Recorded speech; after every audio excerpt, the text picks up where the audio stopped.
Klaus, wollt ihr hinterher noch eins vor dem CESI-Panel haben? Ist okay, ja? Okay.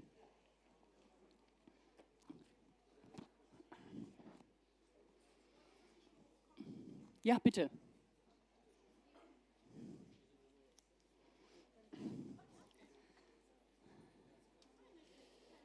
And I would ask you to sit on these 3 sides over there.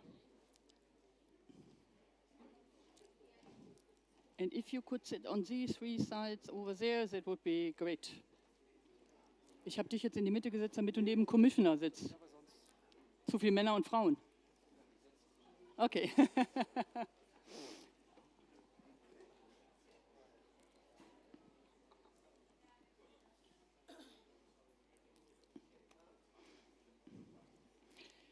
Commissioner, can we please?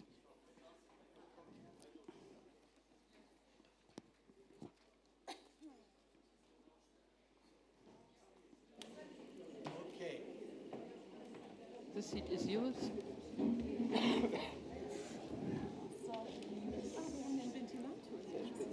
Here we are, everybody. Okay, I would say we start. The Commissioner is here. A very special welcome, of course, to the European Commissioner for Jobs and Social Rights, Nicola Schmidt, to having taken the time in a very busy period to being here for and opening the CESI summer days. Having said that, I must still ask him to perhaps have a water and familiarize yourself with the environment because, number one, I want to welcome you, a very warm welcome, and that in the double sense of the word, on behalf of the organizers, CESI, and then Seismic Project and Reshaping Work. It is very good to seeing so many familiar faces again today. Familiar faces and a few new ones. And this conference comes at the right time. When I was asked to moderate again, I was very happy. I like the atmosphere, I like the place here, I like the discussions between the people. And I was thinking, new technologies, AI and gender equality at work. What have I got to contribute? We've got a man here who can talk a lot about gender equality, I'm sure, not only because he's the commissioner for that, but also, as far as I know, he has 2 daughters, as has Klaus, as Secretary General of CESI. But then I was thinking, okay, new technologies. Whenever I think of new technologies, names like Bill Gates, Steve Jobs, perhaps Pavel Durov come up. But women? My question to you is, have you heard of Charles Babbage? Who of you knows him? He is there's one, so Charles Babbage, another man, is the father of the computer. He created a calculating machine 200 years ago. And guess who programmed or who wrote the first concept for a program of this computer? This was a woman.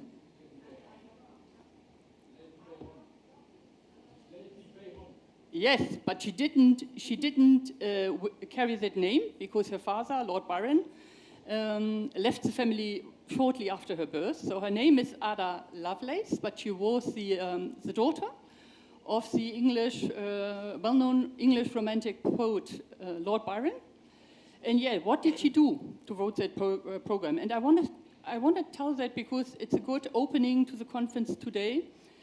And also to show you as trade unions how important it is that you contribute to shaping this new world. She went to the Midlands at that time. Her father was very much against industrial development and all the innovation. But she went there and she looked at the people working at the looms. And she saw that there were punch cards giving instructions for the people of how to using the loom and how to making the fabrics and work and look like. And she went back and worked on it and discovered that mathematics, she was a mathematician, is not only equations. It's very complex. It's also symbols. So she discovered the first algorithm. And this is something where she published a scientific paper on. And of course was supported by men at the time, because at that time women publishing wasn't very common. But today she is considered as the first computer programmer. So before we now open the debate and officially this conference, I have to give you a few technicalities. Number one is we will be live streamed. We are on YouTube, so a warm welcome also to our viewers online. We will be on social media, Instagram, Twitter. I hope we can see the slide in a moment. Hashtags and QR codes. Am I meant to do it? Or will you do it? We have Joyce again.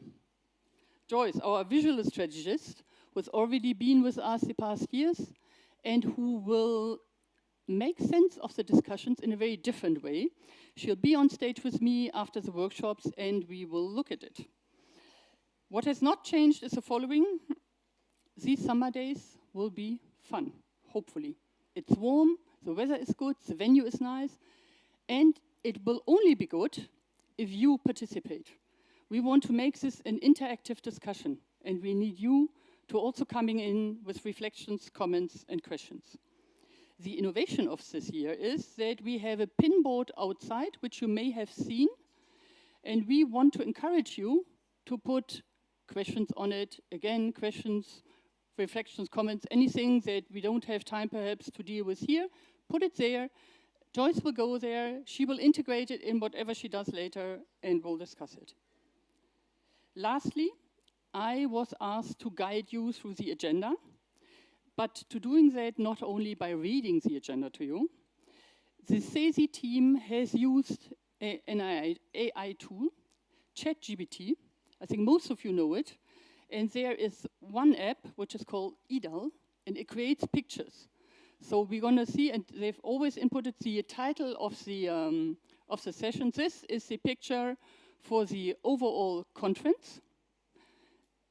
Where is my, will someone use it? I don't have the tool to, oh, sorry, there it is.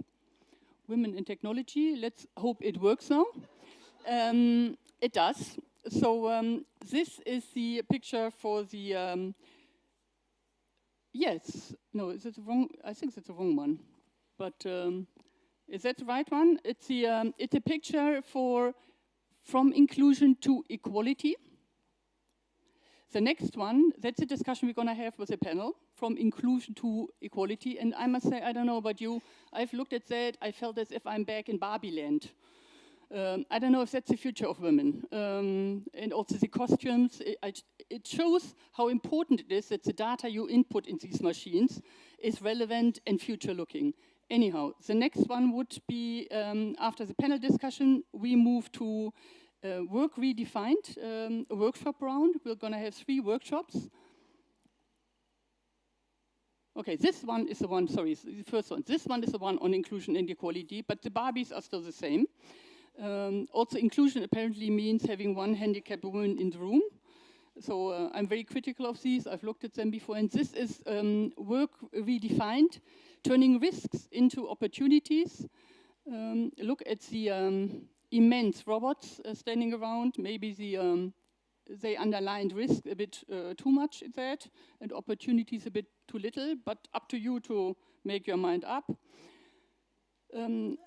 These ones are the different workshops you're gonna deal with. This one is on gender equality strategy, how to initiating organizational change. And this one is on women in technologies defending rights. So these are the 3 workshops. And now let's come to the CESI. After the workshops, we're going to come back here. The workshop leaders will report back. And then we'll have a discussion with the CESI women panel. And the topic is workplace realities. So this is what was then created to reflect workplace realities. I don't know how many discussions you had in that setting. No men present. but maybe that's the future. Let's discuss. And this, Roma, I think you can be very happy because this is what they created of you. When you speak, apparently only men listen. That is what ChatGPT thinks. So it just shows, you can use these tools, but you need to really look at them, assess yourself, evaluate them, etc. That is, I think, the purpose of this exercise. And having gone through it, Commissioner, I'm very happy to hand over to you to let us know how we have come from inclusion to gender equality. I've mentioned you have two girls at home, so I can imagine that also on a private level, this is very close to your heart. I know that you have launched the gender equality strategy, and needless to say that as a woman, I'm very much looking forward to seeing 40% women in non-executive positions very soon in boards. Commissioner, the floor is yours. It's your choice. You can go there or... So, dear friends, dear Romain, dear Klaus, first it's a great pleasure to be here, to be your guest. I think there are three good reasons. The first, I would say, when you read Summer Days, well, you immediately think that's something about holidays. So it's already the feeling of the beginning of holidays, especially after some active adventure I had been going through during the last month. And the second good reason is because, well, it's CESI, and CESI are good friends, not just personal friends, but also I appreciate the work you are doing and the engagement you have for the well-being of workers, of employees in different sectors. And I think I'm very much attached to social dialogue and to the work of trade unions. And obviously the third one is about the topic. And the topic is indeed central.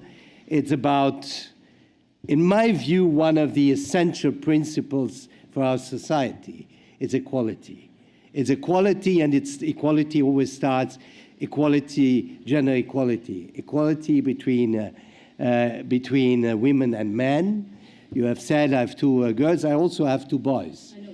Yeah, and the question I always say, I could not accept that my boys would be treated in a more unfavorable way, but I could absolutely not accept that my two daughters would be treated in a different way. So I think this is an essential part of our society.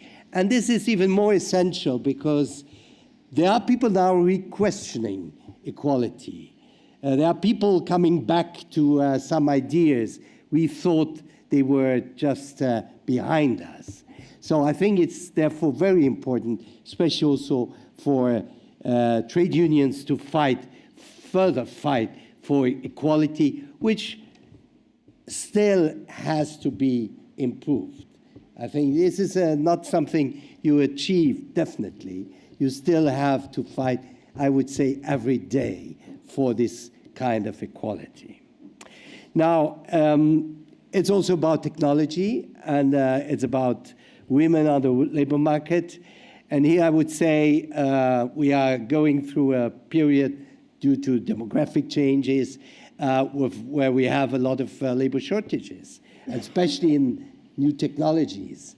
And we just need the other half of mankind. And we really need them, this half, and we have to give this other half the best opportunities possible. Now, this event is part of an interesting project because it's called Equal Pro Project, supported by the European Commission, which aims to raise awareness about EU initiatives related to gender equality in the workplace and to address the needs of female workers in the context of digital transformation. Gender equality is one of the key goals of the European Pillar of Social Rights. If I remember well, It's principle number 2. Our headline employment target of 78% includes a sub-target to halve the gender employment gap by 2030. So we have countries where we have a more or less equal participation in the labor market, but we still have countries where the gap is still important, sometimes over 10%. And it's about participation in the labor market, but it goes beyond participation. It goes also about the same and equal opportunities in the labor market. And I think this is particularly important also in the context of new technologies, because if we have this gender gap in some areas, we certainly have it in new technologies. When we look at this sector of new technologies, we still have not enough women working in the sector of ITCs. Because without the increased participation of women in the labor market, we will not be able to achieve our ambition also of full employment and also to be able to cope or mitigate the labor shortage. A wide range of actions is necessary to reach this target of halving the gender employment gap and ensure that both women and men can thrive on the labor market from the beginning of their careers all the way until retirement age. We have made significant progress over the last decades.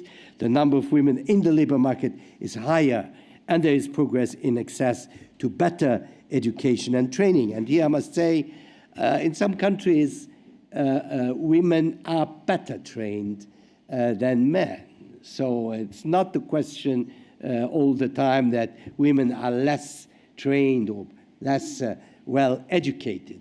I think, as I'm very objective, having two of boys and girls, I must say very often girls are more brilliant at school than girls. We have made significant progress, but nonetheless, gender gaps still remain. Today, the gender employment gap is around 10 percentage points. The gender pay gap, and that's another big issue, is around 13%. There's one country, apparently, well, I wouldn't say because, I know this country. I was a Minister of Labor of, where there is a gender gap, but the other way around.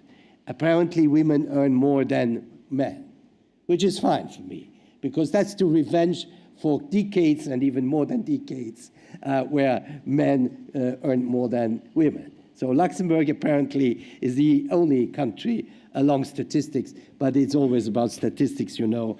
This is a special case.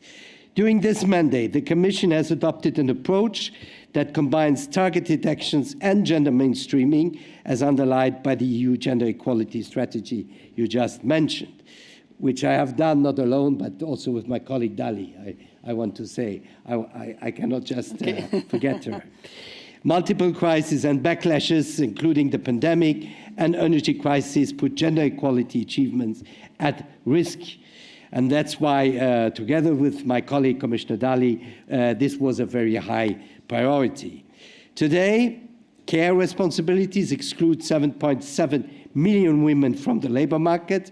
One of the Commission's top priorities is to address this imbalance, as care responsibilities are still too often disproportionately carried by women, affecting whether and how they can work. And we all know the consequences, especially of unpaid care, for women's lives, for women's pensions in general. So not just they are excluded entirely or partially from labor market, but this has also consequences, especially because we always talk about the wage gap. Well, the pension gap is even worse than the wage gap. So the pension gap is even many women being at the more old age being in a situation of real poverty. The Work-Life Balance Directive entered into force in 2019 and includes strengthened rights to paternity leave, non-transferable parental leave, carers leave, as well as the right to request flexible working time arrangements, including part-time work, flexible working hours, and telework. And here again, it's a very important and positive directive. But for the time being, it is an imbalanced directive because women more or less take it and men are much more reluctant. Some countries, this does not happen because it's not just a question of good laws or good regulation. It's also a question of culture. If men say, well, I take off 2 months or 3 months or 6 months just to stay at home or only be on part-time. This is a cultural element, culture in countries, but also culture, by the way, in companies. The availability of telework and other flexible working arrangements can prevent women with caring responsibilities from changing their job to one that is perceived as offering more flexibility, but which is often below their skills level or paid less. Can also incentivize men to participate equally to caring responsibilities. And here I must say, yes, telework is a good thing, but we have experienced the very special and sometimes very difficult moments of the pandemic, where precisely people stayed at home and many women stayed at home, and we have seen the pressure working on one hand and taking care on the other hand, how this combination is also an issue. So telework, yes, but it's not just now the a silver bullet saying, well, that's fine, that's especially for women. So they can do their care work, children, and so on, and stay at home and do their telework. So I think we have to be cautious on this issue of telework. I also remind you that we have a consultation of social partners ongoing on the right to disconnect and telework. I think this is important. The European Care Strategy adopted in 2022 promoted quality, affordable and accessible care services across the European Union and improved the situation for both care receivers and the people caring for them. Now, I think this is first 80% or 75% of carers are women. And I do not know where there is the cause and the effect.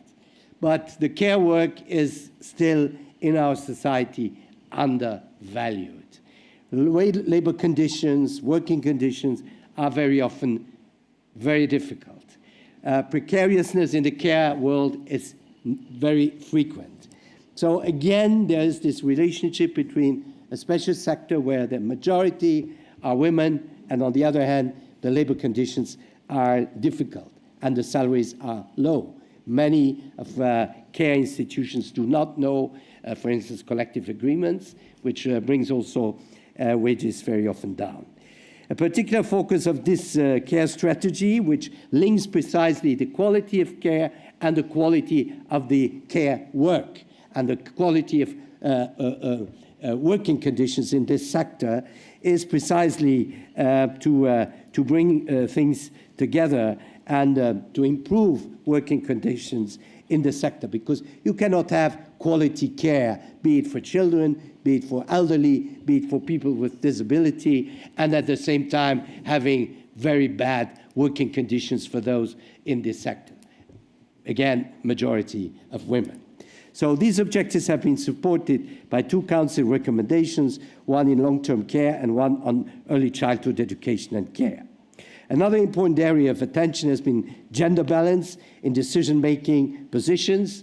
An old story, I remember, when this was launched, and finally it was the objective to break through the glass ceiling that many women still face. It's the numbers of women in leading positions, especially in private companies. Now in the civil or public service, it has improved, but especially in private companies. In 22, The directive on gender balance in corporate boards was finally adopted to boost gender balance in large listed companies, companies which do not meet the target of 40% among non-executive board members or 33% among all directors of the underrepresented sex will have to ensure a transparent selection process of the board members based on clear criteria and comparison of the candidates' qualifications.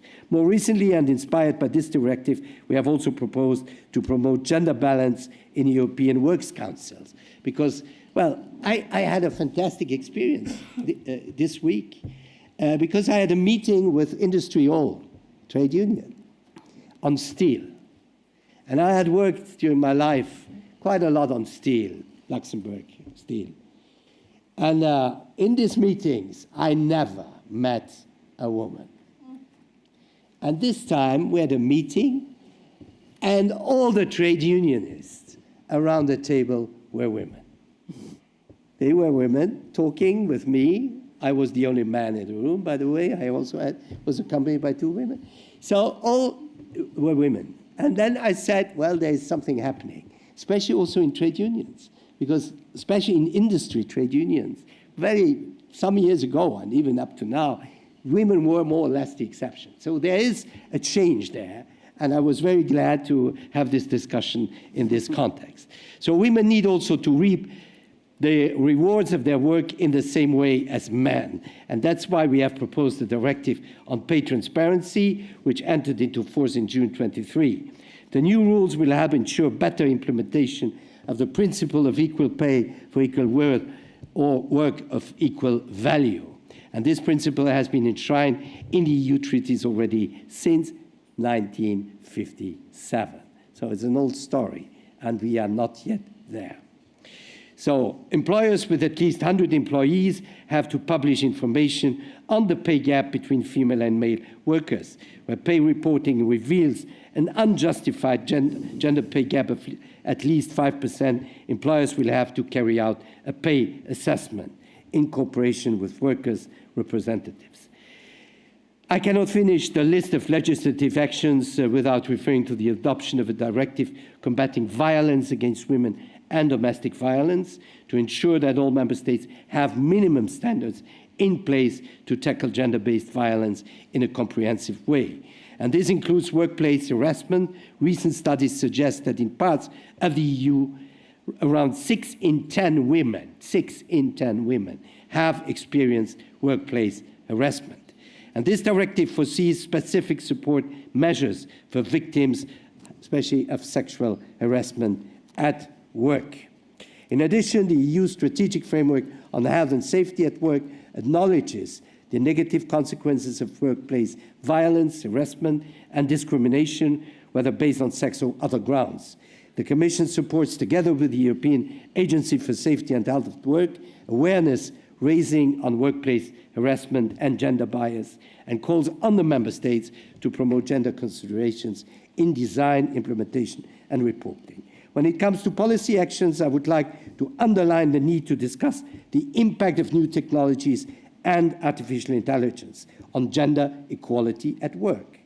Gender stereotypes and the lack of female role models contribute to the fact that less than 20% of information and communication technology specialists and graduates are women. For example, the 2030 Digital Decade Policy Programme sets the ambitious target of more than double the number of ICT professionals by 2030, with convergence between women and men and a special focus on increasing the number of ICT graduates. The European Years of Skills was also a unique opportunity to highlight the importance of developing digital skills, especially for female professionals. Now, saying a last word on artificial intelligence. Artificial intelligence is becoming more widespread in the world of work, not only to help us with everyday tasks, but also, for instance, by picking up job candidates and set salaries. And if uncorrected algorithms trained on biased data will be applied, they will reproduce the current discriminatory, status quo, disadvantaging women, and even more women of minorities, or sometimes in general minorities. So that's the biggest danger of artificial intelligence. You know, somebody said, I do not remember exactly, shit in, shit out, something like that, or garbage in, garbage out, that was the right. We understand both. A bit more polite, but this is exactly this thing. If your algorithm is programmed in a certain way, reflecting the realities of today, well, it will just reproduce the same realities for the future. And this is very important, especially through recruitment. And we all know that precisely in companies, more and more, bigger companies, but also smaller companies, or even public services, we have the algorithms are used precisely to do the recruitment. And so it is an essential element now to guarantee that these new technologies are not biased and that they are not finally reproducing inequality and discrimination, but the contrary. And this is a big challenge. This is a big challenge. And this brings us always to the same debate, that new technologies, yes, I think we need it. We cannot just say, let's stop them. But they always have to be human-centered. And I think this is the value of Europe. That's what we have to bring into the discussion on the future of artificial intelligence. It's not to say, oh, it's fantastic, and finally artificial intelligence will take over. No, it's to say clearly, artificial intelligence, yes, we have to use it. Europe has to have an important role in developing, in using, but at the same time, our values cannot be denied. And that's a big mission for the future. And I would say not writing the program of the next commission, but this issue, we have started with the platform work on algorithms, what algorithms can do, what the limits of algorithms. And we have really, together with social partners, to start now discussing and also putting real legal frameworks for the use of algorithms and artificial intelligence. Precisely because our values are at stake, precisely equality and equality between men and women is at stake. Thank you very much.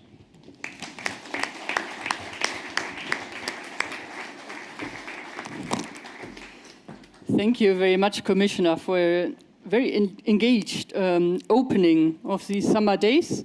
And I heard you saying we don't have enough female role models. I'm very happy to announce that tomorrow we'll have an EU ambassador for digitalization, a woman, of course. So I think these kind of roles indeed are very important to show that women, perhaps not all, I want to be an exception, but women can do this and really advance technology and also encourage young women to tackle it. I would now want to hand over to Klaus. I don't think he's the second person this morning who does not need an introduction. Everybody knows him. He's the Secretary General of CESI, has been with CESI for... Okay, do you want me to stop? I can continue to praising you, like over 12 years, and the floor is yours. Yes, well... It's, because I know you need to leave. Do you want to wait? Yeah, welcome everybody. Welcome to the summer days. Summer days, as Commissioner Schmidt was saying, it stands for holidays. And we were briefed also by the extremely tough moderator and said we have to make sure that we have a relaxed atmosphere, in-depth interactive exchanges, and fun. So what we did a couple of weeks ago, we went to North Korea and we got some kind of algorithm which is really focused on your faces. And if the fun element should go down, it's not human in command algorithm, it's a machine command. You will probably get a slight electric discharge. So just to remember that you should be extremely relaxed for the entire event. I know it is getting hot. But we will get through, and I think also the liveliness of our debates would be very decisive. I told my wife a couple of months ago, well, we got a project. I will say a couple of words on that. It's called Equal Pro. Commissioner Schmidt was referring to it. And it's about 3 pillars, basically what has been achieved at EU level in terms of legislation, but also case law. What is on the agenda actually, and what do we have to do in the future? And she said, well, you know, why don't you start with a field study at home? And what I thought was so, because I consider myself as being somebody who takes care of the children, somebody who I like cooking and I do all these things. But Commissioner Schmidt was also referring that the bloody thing of stereotypes. And this is, I think, so deep in our mind that we are not realizing it. We're simply not realizing it. I also have 2 daughters, and I'm thinking sometimes this is the first thing we have to tackle, either with legislation or with case law, but especially through our mindset. And it was mentioned also the work-life balance. I think it's a fantastic directive, because it calls upon basically the non-transferability of parental leave. And this is the first step, because what happened in the past was, well, I have my parental leave as a man. What do? I give it to my wife so she can stay longer at home and I can go back to work.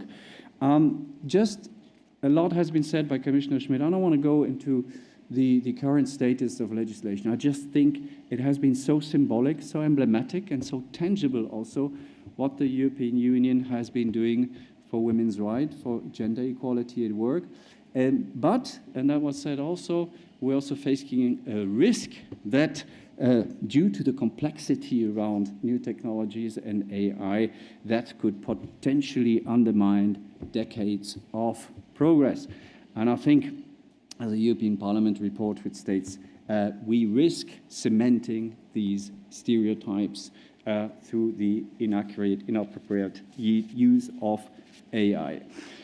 We know that artificial intelligence is the future. We know how we must use it. We know the potential impacts on it, but we know also that we cannot always control it, and we're not really sure, due to the complexity, I repeat myself, what the real impacts will be. And I quote from some of the studies I've been reading in preparation also of today's event: handle with care, not with fear. And I think this describes very well our approach to AI and new technologies. And that means we have to understand it and we have to work with it. Now, that's very easily said. So we work now with ChatGPT. It's great because you don't need to speeches, they're coming on their own. So I asked, for instance, I asked ChatGPT for real-world examples of AI and gender bias. Well, I think it's quite interesting that you ask a machine what the risk of using that same machine are, but it is still, I think, interesting to see the responses, because that could also be, I'm sure that we have many experts in the room who will come exactly with these new technologies, with its AI fighting biases.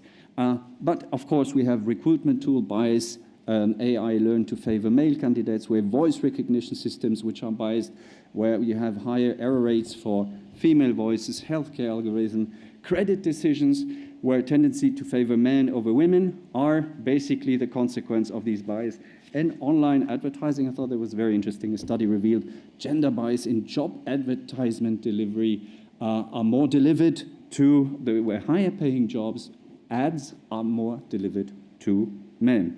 And then I asked ChatGPT about the performance reviews evaluation measures, because there we're coming close to employment and to the possibility of being promoted or not, or being eventually even laid off. And then we have case examples, for instance, an international tech firm, the experts will know which is AI tool help determine promotion raises, and the tool undervalued leadership traits commonly exhibited by women, such as collaborative and empathetic leadership, and favored aggressive, assertive, let's say, caveman attitudes.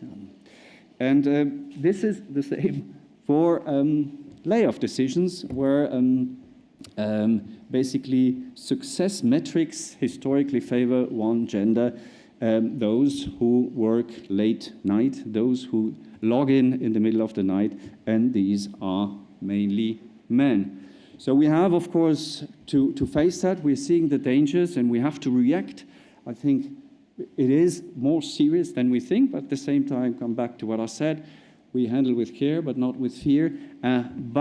Because AI is the future, but we have certain tools in our hands where I would say, this is what we have to work with and what we have to work for. Now, I don't want to go into all these mitigation strategies. I think, once again, we have many, many experts here in the room. I would just want to say one final word, and that should be the red line throughout this event, is what can we trade unions actually do? And I think social dialogue, collective bargaining, workers' representation is fundamental, is absolutely fundamental.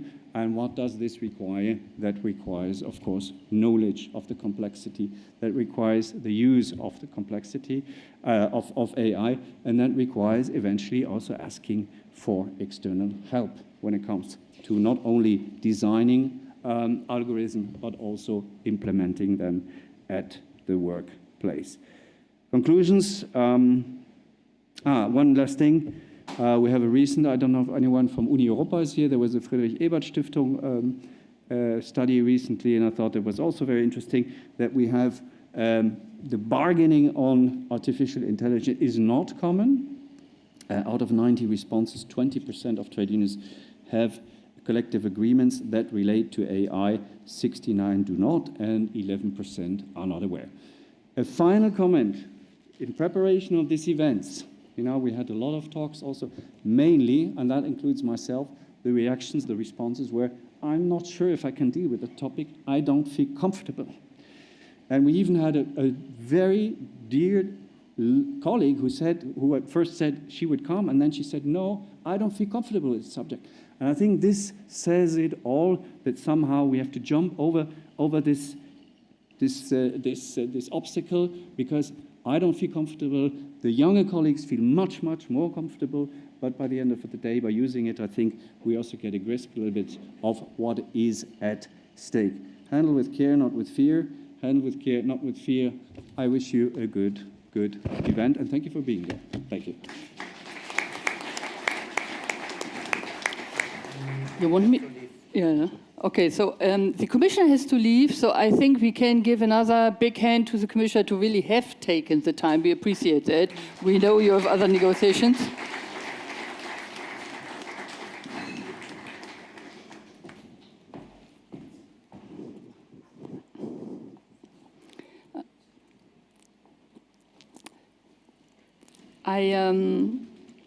I heard something from Klaus that I want to repeat, which is something that I also said at the very beginning. Do we feel comfortable with the topic? And that is why I said, there are women out there, like the ambassador who comes tomorrow, many of the speakers tomorrow, many women. I've undergone an AI training, not because of this conference, it just coincided that when I was preparing for this, one of the organizations I work for invited me to join it. And I can tell you, I understood at best 1/3. And when I later talked to my colleagues, it was the same. And why am I saying that so openly? Because it really is important also in the discussion that you do not shy away from asking, commenting, etc., thinking, oh, what do I know about that? Because in the end, it's only by coming up with the questions and discussing them, etc., that we can advance. We may also come later to the issue that was mentioned. How do we deal with biases, and how do we how can we ensure that the data input into the system really reflects not only reality now, but also what we want to achieve tomorrow. And that is why CESI has chosen a subtopic, a subtitle for this conference, which says Bridging Gaps Now and Tomorrow. We have a wonderful panel today, and Klaus remains with us as a token man, because of course gender equality means we want to discuss it all together. And it is my pleasure to welcome you all, to greet you all, to say thank you for having come, and to introduce Karen. Karen van der Kerkhoven is from the European Commission. She already said prior to the start of the conference, let me see what the commissioner will say, and then I'll add to it. I can explain. I can go into more depth. So I hope, Karen, that he said something that suits what you wanted to say. Karen has been with the Commission for over 20 years in different roles. You are known for your efforts to promoting pay transparency, which is something that very much came to mind when the Commissioner said, you know, we are advancing, etc. So pay transparency and equal opportunities for men and women in the EU. And you have been involved in the significant policy developments when it comes to, for example, work-life balance directive also. Karen, the floor is yours. You will speak about Brussels and beyond, the EU for women at work. And I need to announce that I will be a little bit stricter now when it comes to timing. Otherwise, already the first panel will make everything run over time. Shift. Yeah, okay. You just let me know. Well, actually, the Commissioner said almost everything. So I can feel comfortable and build on what he said. First of all, also on my side, many thanks for organizing this event. I think it's a very timely event because we are indeed looking at the next policy cycle. And so this is a way of also gathering input and hearing from you what we think, what we should be doing also in our future policies. Now, work is, I would say, a key place where you can see in a society how serious we are about gender equality. There are other environments, I would say, but work definitely is a key environment. And that's also why I think gender equality has grown at EU level, first and foremost in a work context. That means, the Commissioner mentioned it already, it's equal pay, for instance, already in the treaty since 1957. It means that we do have a strong legal framework in place. And the Commissioner also mentioned we have been able to strengthen this legal framework considerably in the last couple of years. I think we can say we had a favorable wind for gender equality. We had a first ever gender equal commission led by a female commissioner. We had for the first time a dedicated commissioner for gender, for equality, including gender equality. So it all created like a strong institutional framework for promoting gender equality. We also had a task force on mainstreaming equality across various policies in the at EU level. And we had a gender equality strategy, a strategy that's able to steer really action and coordinate action at national and EU level. Next year, we will be coming to the end of that strategy. We've realized a lot. Commissioner mentioned the work-life balance, the women on boards, the pay transparency, the violence against women. So major legislative initiatives that we were able to realize. But we also see that, challenges remain. He referred to the sharing of unpaid and caring responsibilities between women and men. It still remains a challenge. We are not yet there. We see that women still continue to face structural barriers when they try to progress in their career due to a lack of supportive working environments, financial, but also institutional often. And this is where definitely social partners and trade unions should really play a role. Biases and gender stereotypes, and also still very often a lack of adequate sexual harassment procedures, which makes the workplace not necessarily a safe place for women. I think several challenges have been already mentioned, but let me just focus on two that I think are very relevant in the context of this conference, and on which it would be really great to get output also from this conference, looking ahead at the future. The first one was already mentioned, is the algorithmic discrimination. Actually, I think we can say we have a general framework that prohibits discrimination at the workplace for discrimination between women and men. It's the 2006 Gender Equality Recast Directive. But what we do see more and more is that this directive, having been drafted at a time when nobody was really thinking about algorithms and digitalization and new technologies, it's not always so easy to see how the rules should be applied in a digital or AI-related context. Someone mentioned already, indeed, the outsourcing of recruitment and other employment-related matters makes it more difficult for workers to be able to enforce their right to equal pay. Doesn't make things easier at all. The use of algorithmic profiling and targeting in job-related advertisements was also already mentioned.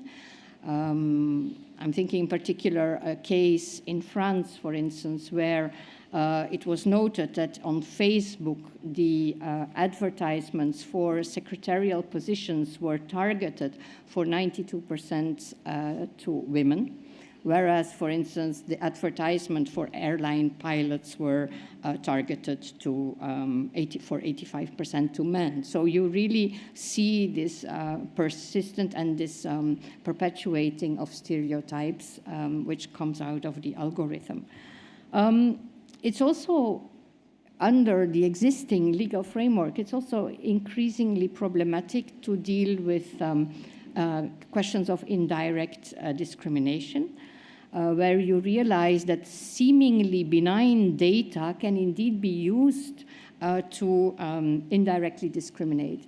And I think the Commissioner mentioned the platform work, indeed, where there is definitely this question, where platform workers receive their tasks based also on the speed and the rate to which they reply to requests.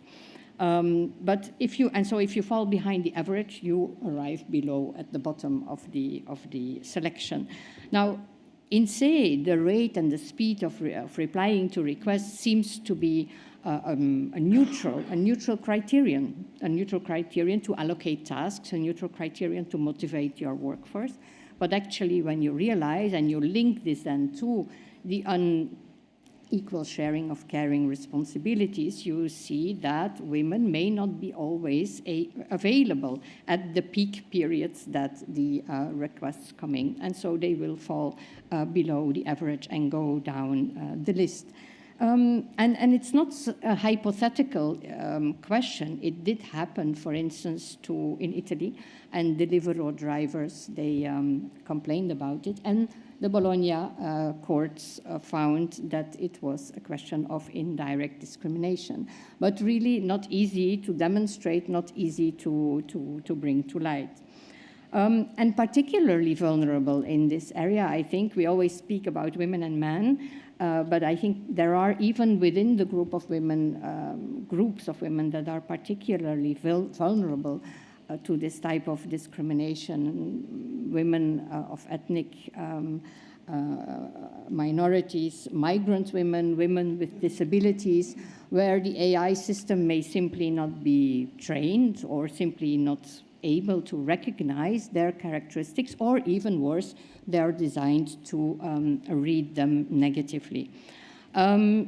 Very shortly, because I think you're watching, okay, very shortly something about the second topic that I think is also very relevant in a digital context, which is the violence against women. The Commissioner mentioned we have adopted a directive which covers matters of cyber violence. And I guess, Kasia, perhaps you will say something more about it, I don't know. But in any event, it covers cyber violence. And I think to have an idea of what online hate and online violence does to women, I would really invite you to look at the documentary Salput. I had forgotten the name, but now I know, Salput, by 2 Belgian journalists. And it really shows you what it does with people, with women, what it does with the family of the women, because it's not only the women that, but also the children, for instance, who are targeted, also the men are targeted. So it's really worth looking at this. Here we have now this Violence Against Women Directive, which complements the DSA Act and the Artificial Intelligence Act. But much more work is needed. And I think here really we need also the help of the social partners. We have a campaign on gender stereotypes, which covers questions like work-life balance, like career choices, etc. And at gender stereotypes, have a look. You will see very nice material there, which you can also use as social partners. We will work still under the current strategy on a platform, a code of conduct, cooperation with internet platforms, how to deal with questions of online violence. But honestly, for the next 5 years, I think digitalization, new technologies, AI, it will definitely remain very high on the political agenda, and violence should be absolutely a priority in that context. So I hope you will discuss this all during this conference, and will bring this all to us so that we can design our policies for the future. Thank you.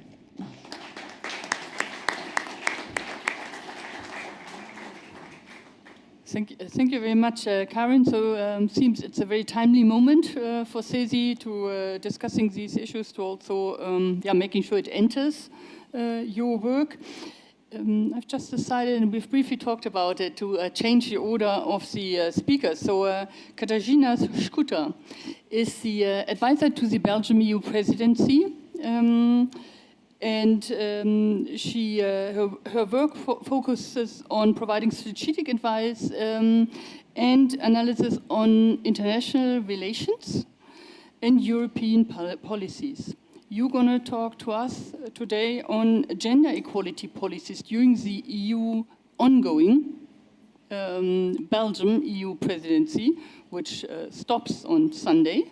So we'd be very interested to hear about progress made in the past 6 months. Thank you very much, Kaja, and the floor is yours.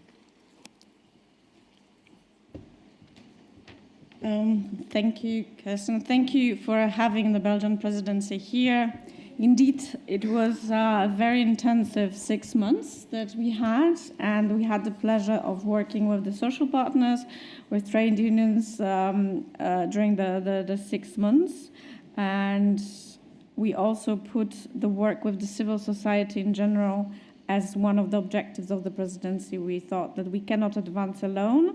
We have to see what is your advice, what is your input, because the Belgian presidency stops at the very crucial moment. We had just had European elections, and we'll have a new president of the Commission, we'll have a new president of the European Parliament, and a new College of Commissioners. So one of the work of the Belgian presidency was to work on the strategic agenda, and I'm really glad that the principle of non-discrimination and equality features also in the strategic agenda, and hopefully will be the text will be adopted as it is. And we really wanted to build and continue building a true union of equality, and this was something that we put front and center during our presidency, and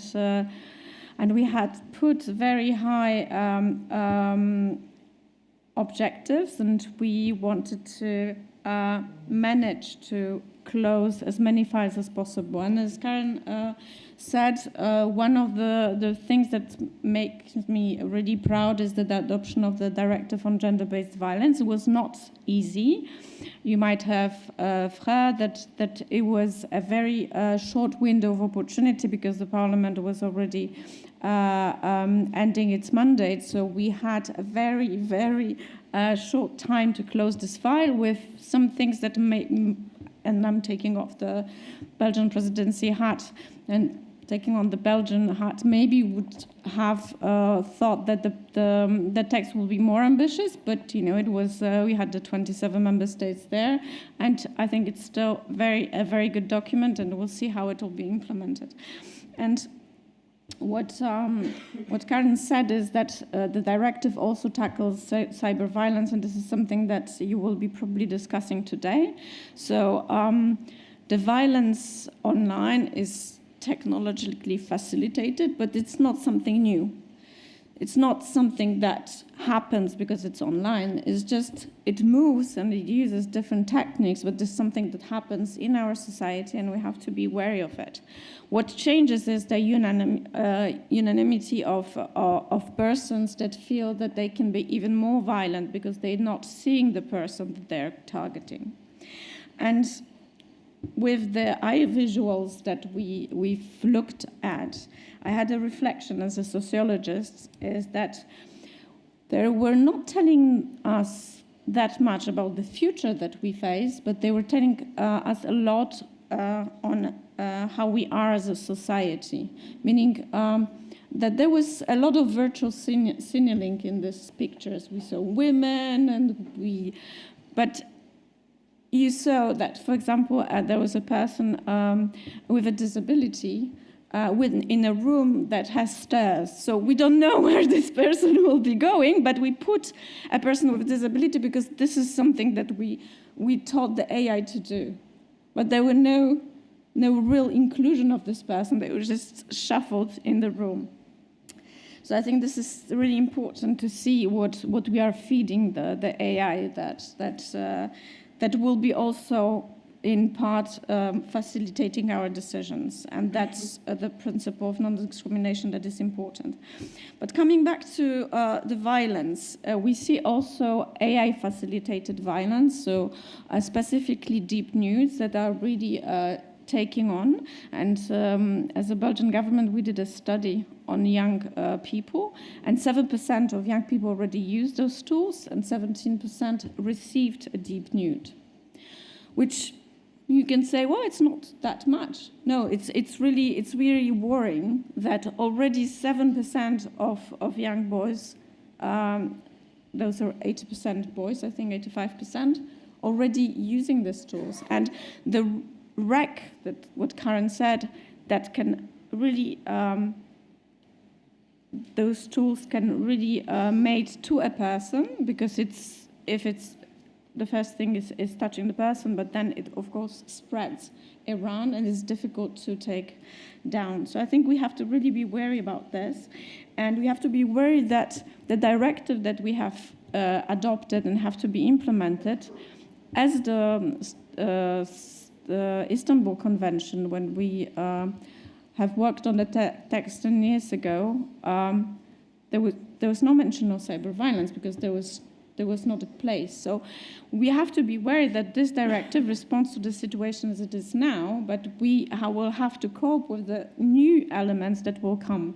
So definitely it's a good text, but we have to work on the as we have heard before, on the stereotypes, on the usage of those tools, because the tools are only facilitating something that people want to do. Yeah, nobody is asked to use deep nudes. This is something that people decide to do, chose to do. So definitely we can work more on that. And the second thing I want to say is that we have very much worked on gender mainstreaming in our presidency, but we also work on the institutional setup of this policy, because as you have mentioned, the work, the gender-based, you work the Works Council Directive, or before the gender balance on boards. We need women in the strategic places, and we need also the gender equality to be discussed in those places. And it's very difficult because often we say, well, you know, we already have things in common and let's talk about the serious matter. So what we have done is that we had an informal meeting of equality ministers talking about the future of the equality policy in February, because we wanted to have this space to think where we should go. What about health? What about the climate? And we also, and this is something I'm really proud of, had the first formal council meeting on equality. And this is something that we have done, and I hope all other presidencies will follow suit, because we need the ministers to be there to meet, to discuss, and to take decisions on this issue. Thank you.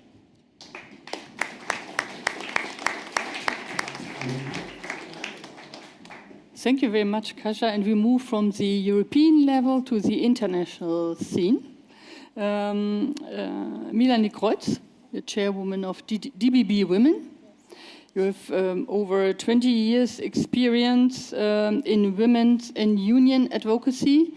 And if I understood correctly, you have also pushed, when taking over the chair in DBB Women, for structural change, to making sure you're Vice President, to ensuring there is more gender equality in public service.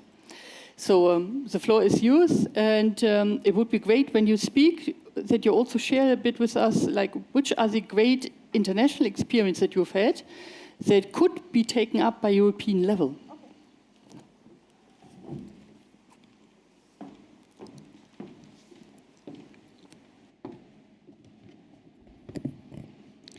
Yeah, dear Roma, dear Klaus, thank you so much for the invitation.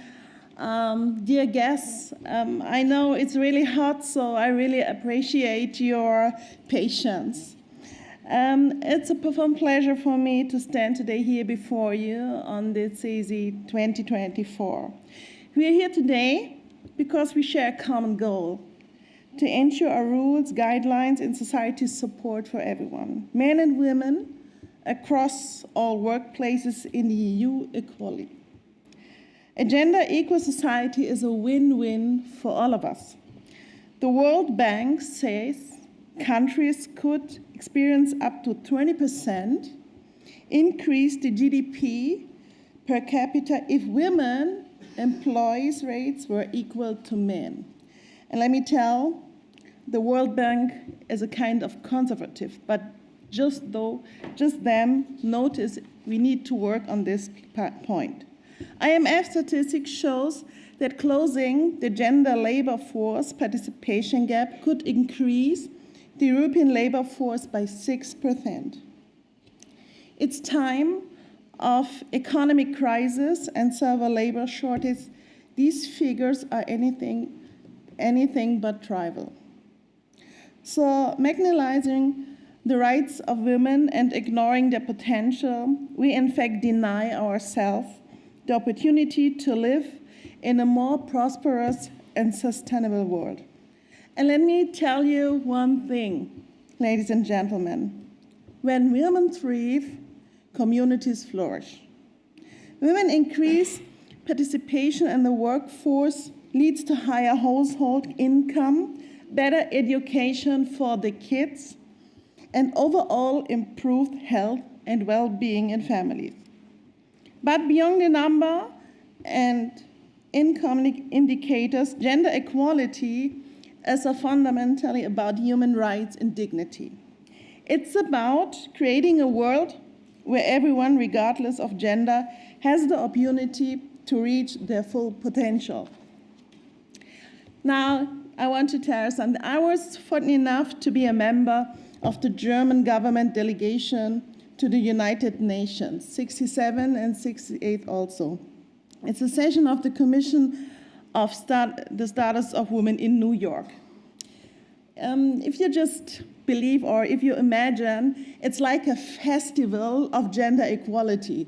8,000 women and also some men are meeting in New York and fighting for women's rights. This is really a great feeling to see so much people. And of course, maybe I will tell you later in the panel also, I was always thinking Europe, or especially Germany has a role model.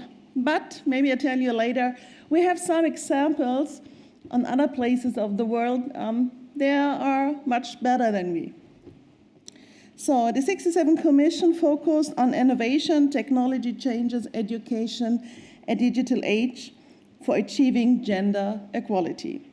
In this digital age, it is important that we promote the full equal and meaningful participation and leadership of women in technology and innovation.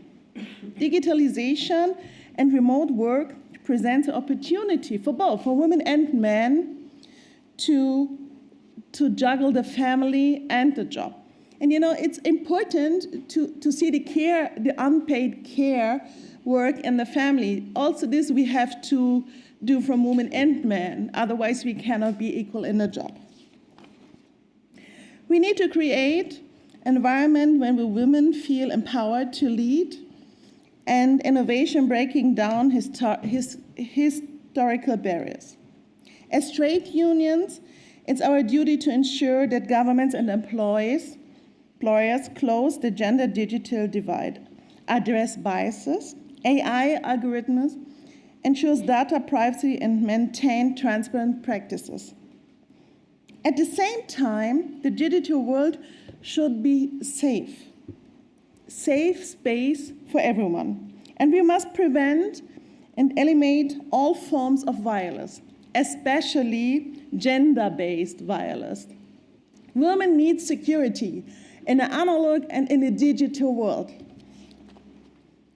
It requires concerted efforts to address online harassment, cyberbullying, and other forms of digital violence. We must develop robust policies and support systems to protect victims and hold perpetrators accountable. And the public sector, my sector, from lawmaking to social services, to healthcare providers to law informants, is vital for promoting these support systems. Recently, the EU imposed first ever rules on combating violence against women and domestic violence, among other things calling for stronger law against cyber violence. This is excellent, but now we expect all member states to swiftly transpose this direct into international laws. A timely and effective implementation is absolutely necessary. Beyond legal transpositions, it's essential for member states to allocate resources for informants and support service. I'd like to highlight more key takeaways from this year's UN Agree conclusion. We need to integrate the gender perspective into aspects of policy making and development to ensure that women are not left behind. One way to do this is, of course, to give women equal representation in decision position, both in political representation, also in leadership in workspaces. The EU Women on Board directives aim to achieve part of that by fostering gender balance among directors of listed companies. My question is now, why only companies? What about the public? What about the public sector? The exclusion of the public sector is, in this directive, creates inconsiderate standards for gender equality and leads to a fragmented approach. The public sector, ladies and gentlemen, must be a role model. We need to go first to have a gender equality. Today and tomorrow, ladies and gentlemen, we have the opportunity to discuss how gender equalities can be fostered in all these levels. So I'm happy to be here to discuss, and I'm looking forward. Thank you very much.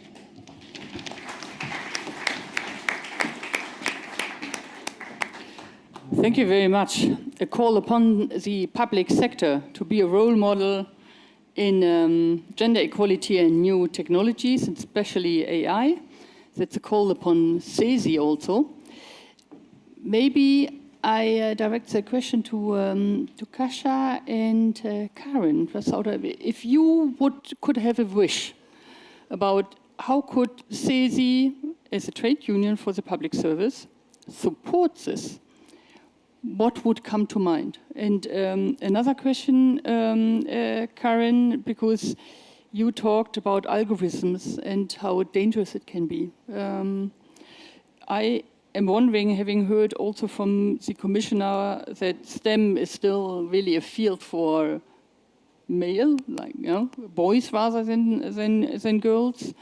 How can we change that? It's a culture change. What could be done on that side with regard to skills, perhaps? So, Kasia or Karen, who wants to start? And feel free to also coming in, as we will only have 10 minutes for a discussion.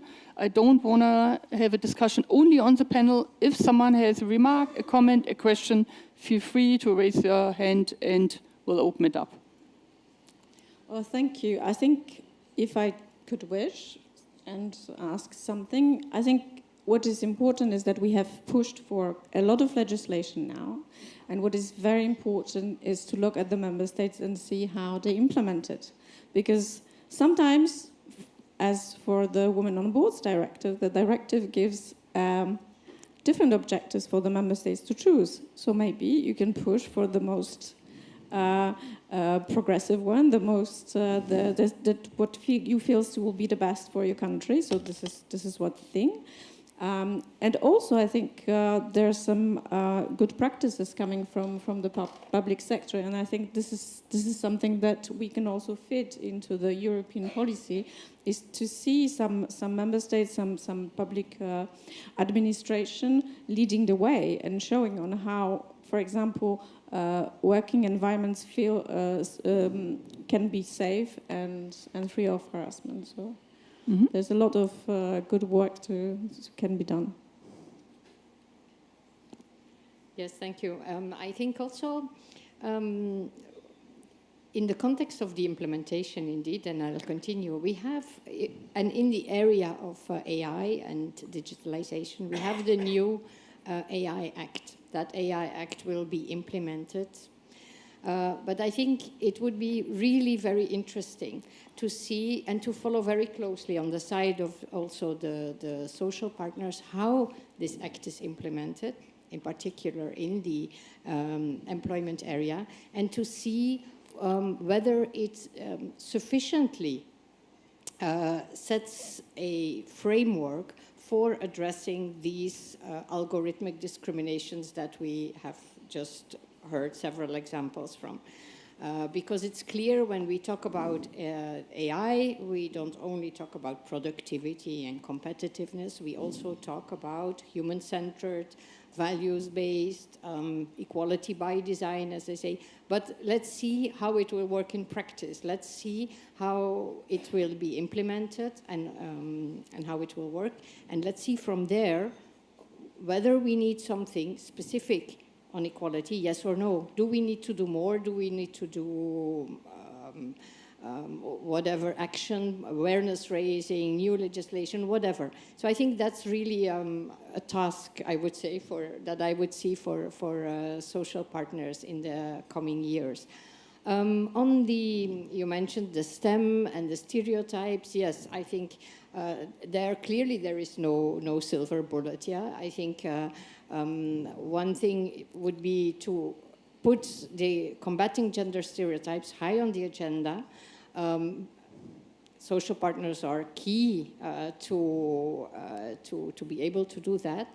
But also look at the workplace cultures. Look at it.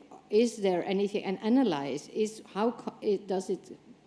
could we perhaps make workplace cultures in ICT, in certain sectors, more attractive for women? What can we do to also attract more women in these? I know you are already doing that, but I think that's something that we need to continue doing. And as I said, we prepared a gender stereotypes campaign. The materials are there. They're in all the languages from the EU. You can use them. You can download them. And if there is a possibility, we will continue this campaign also in the next few years. Thank you very much. I am looking at the audience if there is any question, because I want to There's one over there. Can we have a mic, please, for the gentleman with the blue shirt? You'll get it from Thomas.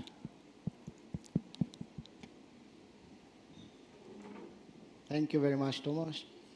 Thank you very much for this debate. I am Dumitru Forne. I am member of the CESI with the Meridian National Trade Union Confederation. I work also in the European Economic and Social Committee, and this issue, it's very present in our discussions. But the reflection I want to do it in 1 or 2 minutes, it's about the role of the technology in enabling the women to participate on the labor markets. I give you the example of the truck drivers. We have 100,000 Romanians working all over Europe as truck drivers. And for the first time, without to do something from the part of the Romanian government, these women are women which can work in this profession because the technology, the producer of cars, they have now servo direction, they have assisted modes of driving these machines that allows the women to participate in these jobs. Before it was more like physical shape to be capable to do this job. Now is no longer the case. So you use intellectual, cognitive quality, so not necessarily the physical power. And the second issue, let's think a little bit when we talk about regulation. The regulation can be also negative for women. I have also a daughter at home. So now in the context of the war in Ukraine, we speak more and more if the women, they have to do army. They have to enroll in army. And that it's an issue, you know, it's a moral, it's for us in the Eastern European country, it's a religious issue if we have to do this or not. But of course we cannot stay against this. If a woman wants to do this, can do. But morally speaking, the society is prepared for something like this. We don't know. And the second issue, the pension, retirement age. Retirement age before in Romania was 65 or even 60, and now will be 67 like all other men. So in spite of the fact that it's staying home, it's working to raise children and so on, we, with the gender balance policies, exaggerated in a certain perspective, we arrived to give other 2 years to the women when they want to retire. So again, another question, you know, for the debate. Thank you. Thank you very much. So then 2 more questions which we want to take. Thank you for the Make Mothers Matter. Thank you for mentioning the unpaid care work that is mainly done by mothers, women who are mothers, most of the cases, of course. And I would like to add to the group that you mentioned, Karen, the women in vulnerable situations. I think one group that is very important to remember is single mothers. Single mothers, time to look for all these things in internet, time to apply, to respond quickly to all this technology is very difficult for a mother who has to do everything. And then the other group that I would like to raise your attention is the women of retirement age, as was mentioned. So older women, but older women who are mothers, who during all their life acquire a pay gap that ended up in a pension gap, which is huge, and that they come to the end of their professional lives in poverty. And so that's a group, and in plus if you add all the features of digitalization, this is a group of population who don't have the time, the means, the energy, or the support to also be involved in this and maybe reacting to many things, knowing that we live longer, but for this type of women, they live longer, but in poverty. Thank you very much. And we take the last question from the gentleman over there. Thank you very much. I don't like positive discrimination. Always we speak about women, rights of women. Aren't you going to leave a short place for men? Okay, that is also a very good question. When I see here, you are 4 women and 1 man. Yeah. And here in the room, maybe more than 70% are women. At universities, 60% of students are women, even in high-tech sections and other. In the third world countries, my origins are from the Middle East, from Jordan. the universities are full of women, offices are full of women, and I am wondering who is going to produce human beings. Thank you. Thank you very much. Thank you very much. Thank you very much. And I find this a very relevant question because you know, we saw one picture where when it came to gender equality strategy, only women were in the room. So is that the goal of gender equality? There's one more. Okay, one more, and then we take the final round. Thank you very much. Please identify yourselves, that would be great. Yes, okay. I'm Monica Semedo, MEP from Reunion Europe until the 16th of July. Okay. I worked a lot in education and equality and inclusion, so high priorities for myself and I think also for Europe. And I would be interested in, because yeah, in fact, the Parliament, we don't really have competence in that field, but how can we get more women in STEM? That's still the question, and you mentioned it in your introduction. So maybe you have solutions or ideas. Is it by the governments or is it by private companies, to trainings, how to motivate young girls and women to enter STEM? And then on the diversity and inclusive part, there is also the request that there are more women of color in leadership positions, not only of color. You mentioned Mrs. van der Koeven, you mentioned different ethnicities. So what will be done in the Commission itself, in the institution, but what can be done in the European society to have more diversity in leadership? I was the gender mainstreaming responsible in econ and ask, of course, for the institutions, for the appointments to guarantee diversity and intersectionality when recruiting staff for the offices. So what are your ideas to enhance and guarantee that in these times where I think it's very important? Thank you very much. So we have a range of questions. And again, I refer back to the beautiful pictures produced by AI, where I think we had on one or two, one person of color. Women all looked all the same. So let's start. The question of technologies. Are they of advantage? What are the disadvantages? Anyone who wants to go for that? Then the question of technologies, of course. Then the question of, is gender equality only for women? Why is only Klaus here? Just to let you know, the commissioner was meant to stay, but he needed to leave earlier, so we would have had to. But still, it's a question that someone may want to take. Who wants to start with that?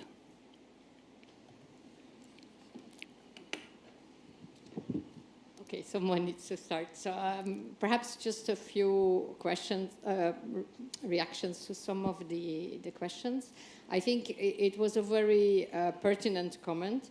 Up to now, I think we stressed the risks and the challenges that are put by, or that we face by artificial intelligence. But of course, I mean, we also need to really look what are the benefits that AI can bring. And I think the example of the transport sector was definitely a good example. So we need to map and see how we can use these new technologies actually to promote gender equality, especially in areas where there were very large gender gaps. And we know transport indeed is an area where there is a large gender gap. On the let me just take the question of the pensions and the retirement age. I know it's a very, very sensitive question. It's not only about retirement age. There are also, and it's across Europe, various types of compensation for women for the unpaid care they have taken or they have carried out during their professional life. But that's exactly, I would link that honestly to the question of the equality of the, do we also do something for men? Because that's where we also act for men. What if a man, and we have cases before the Court of Justice of that, what if a man wants to have access to such a benefit, a retirement benefit, because actually it was the man who stayed at home and who took care of the caring responsibilities. So indeed, we should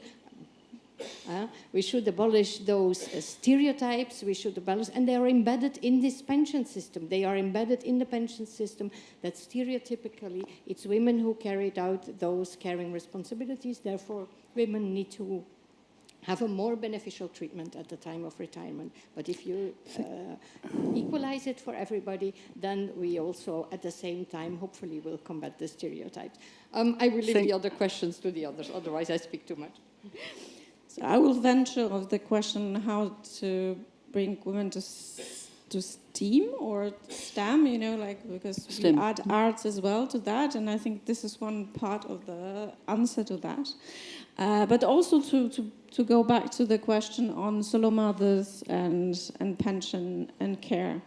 So you mentioned Ada Lovelace, but there was also a lot of women programming in the US in the 50s. They were programming because men were not interested in this job because it was not paying well. And now it's paying well, and now we have a lot of men in the STEM. So the question is, how do we pay for care and how do we pay for technology? So I think this is where the question stays. What do we want to pay for? And we know as well that women are socialized to have a sense of purpose and of taking care of others. So if technology as well will also be used for taking care of others and for solutions that are also interesting women, maybe there will be more women. And that's why I'm talking about STEAM, because arts can be part of the solution, because the creative parts of technologies should be pulled, because they can be used for good and bad. And finally, I think this is also the answer to your question, and saying, what about men? I think we want to have a society with everybody feels safe, and everybody feels that the work they're doing, they pay for the work of equal value. And if we make all the sectors being recognized for they are and being paid equally, then maybe we have more men that will be going to the care sector, maybe staying home and taking care of their kids. And I think we will be all happier than in a situation when we are living in silos and some people are taking more burden on them. Thank you. Thank you. Does that answer your question? May I ask the lady? Okay. Then Klaus. I would have given you the final one, but you're happy for you to go. Okay. Thank you so much.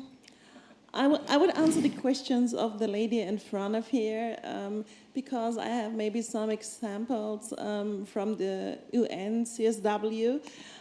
For example, Chile and South America, they have special mentoring and training for young women to have a political participation. So the women were really trained to, and excuse me, sir, not the boys, because they're all already successful in politics, but they want to push the woman. So it's a kind of program, and I'm really sure they will be successful, but because in the last 5 years, they already have more women in politics. So the same is in workspaces. And one point, we talked a lot about unpaid care and also care jobs, but one point was very important for me, what I knew in New York, is our education system. For example, investment in infrastructure is the first point we need for our children, so father and mothers, and especially the single mothers, the lady in the back says, we need this infrastructure for our kids, but also for our parents, because a lot of people are getting older and need care and support, and even in this point, most of the times women are the one who's taking care of their parents.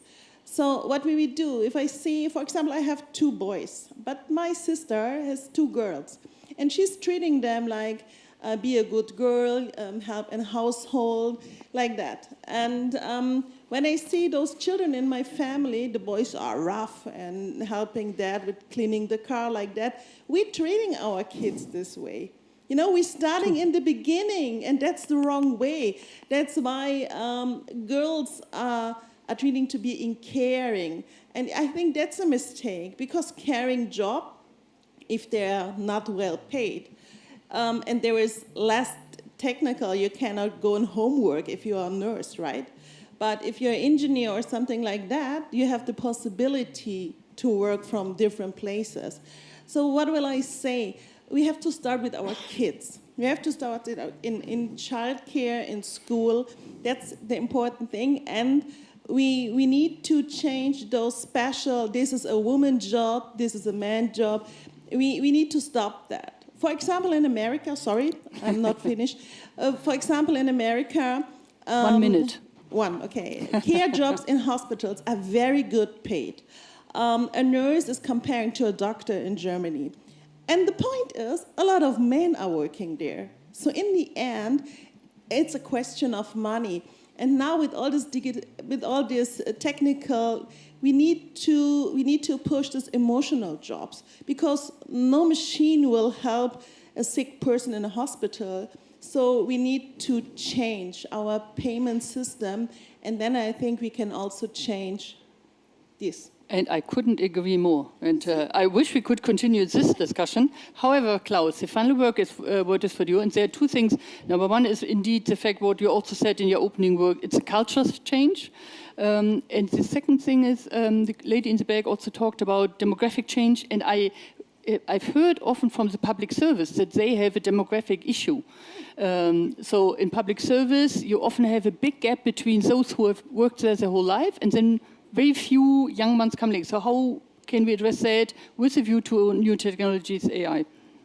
I don't know, actually. Trade unions. But first comment here, I would like to say I don't feel particularly exposed to danger here with all the women here on the stage. What I would like to come back, though, is also what, and then that has been said a couple of times, is the issue of stereotypes. And I think the issue of stereotypes is so much closer to us than we think. And I was saying a little bit more like a joke when I told my wife, like, we will have this event. And she said, well, why don't you start with a field study? And it is something, and also coming back to what the gentleman said, we have kids together. She has a job. She has a full-time job. I have a full-time job. And yet, despite...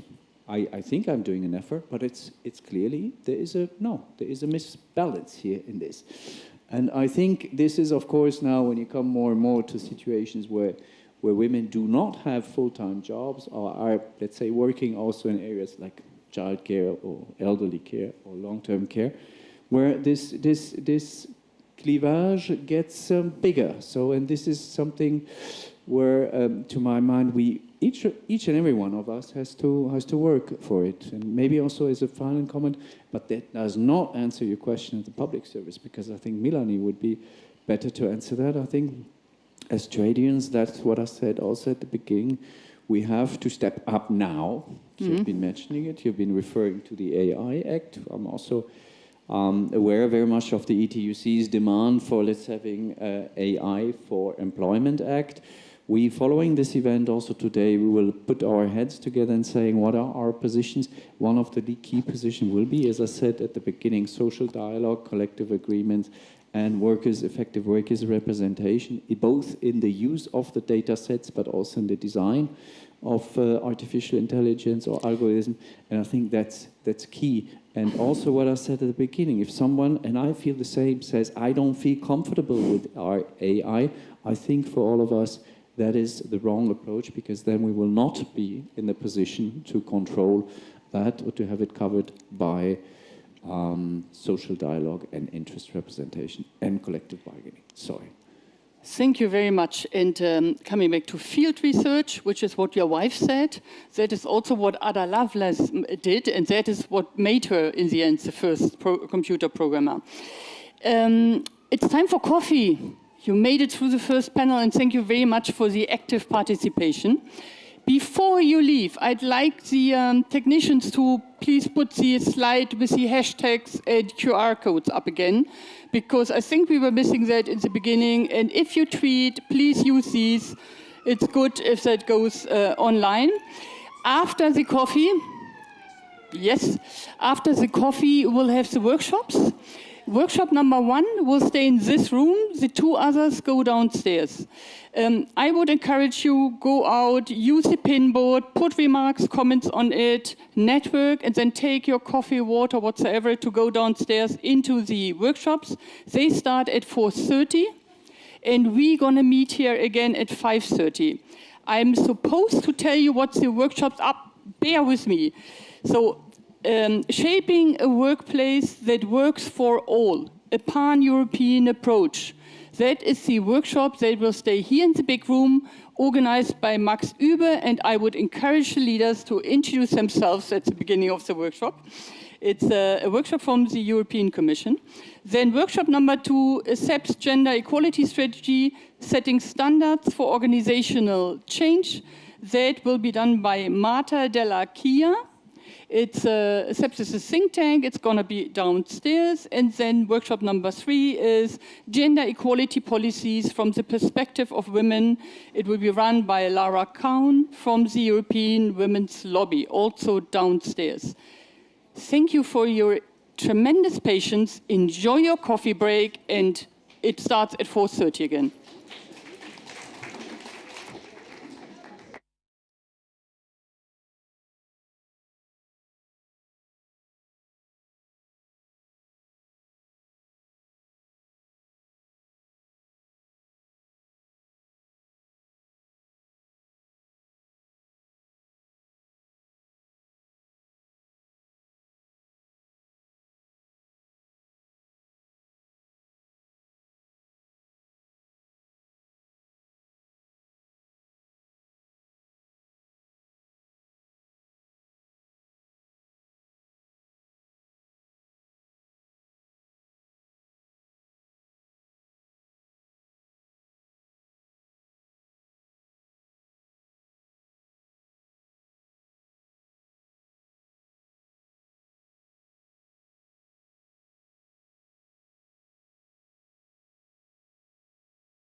Good afternoon, everybody. And thanks for the invitation on a very hot summer afternoon in Brussels with the European Council just starting. So it was a bit of a challenge to get here because of the motorcades and the heat, I have to admit. I am supposed to moderate a workshop on shaping a workplace that works for all, with a strong focus on artificial intelligence. You see quite a few chairs on the table, but there is no panelists. But the show is done by you. I'm only here to moderate. It's actually quite pleasant for me because usually we are bombarded with questions, in particular at this time of the cycle with the new commission, a new parliament coming in. So I will then in a second also come down and try to animate you to get a number of interesting takeaways that I'm supposed to present them at 5:30 in the plenary. So we have around 45 minutes for that. Before you start, maybe a few words from my side. My name is Max Uber. I'm working in DG Employment. I'm heading a unit called Future of Work and Youth Employment. On the Future of Work side, we have dealt over the last 5 years very intensively with the Platform Work Directive. So we designed, drafted, negotiated it. Then we do the right to disconnect and telework file, where some of you might be aware that the first stage social partner consultation just ended. And this is probably the reason why I was asked to moderate this workshop.